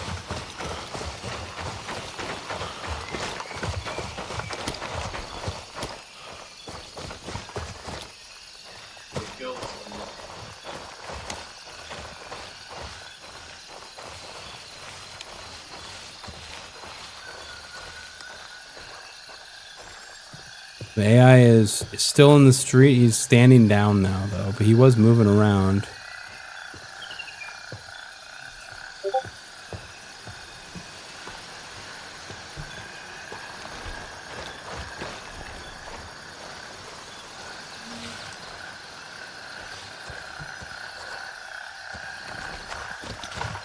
He was moving around. Look at the sun. That's crazy. The AI would be able to go prone. That'd be a game changer. Yeah, that would definitely be a game changer. I think they should allow him to throw Wish I nades could too, see man. Your guys' names. Or at least whoever's on my friend list, you know what I mean? Yeah, that would be kind of cool. Yeah. Guys, thank you so much for hanging out with me this morning. Like, seriously, we've had a good time. We've talked about a ton of different stuff. We checked out the new Clipper Mini, the Clipper Pro Mini 60. This thing is insane. It is so light. It is a Hall Effect gaming keyboard. If you love a small keyboard, this thing. Exclamation point Clipper in chat. We'll get you a link to it. It is sick, man. We're gonna be testing it out here as we transition. It's gonna be so hard to move away from this, but definitely worth checking out. Guys, as always, we always go and raid another streamer after our stream is over, and we're gonna raid Pulpin because we've been playing with him all morning, and he's a great guy. And I think that Pulpin, he deserves a check next to his name, man. I would love to help get him there, dude. So if you guys are if you guys are looking to support another streamer, man, definitely a great guy to help support, man. So we're gonna go raid Pulpin. I appreciate you guys being here again. We'll be back tomorrow, and I will see you guys tomorrow. Let's go raid it out to Pulpin. But yeah, spam some emotes. Hit that follow button if you can subscribe. Do all of those things. It would be very dope of you to do that. So I will see you guys tomorrow. Have a fantastic rest of your day, and take it easy. Peace.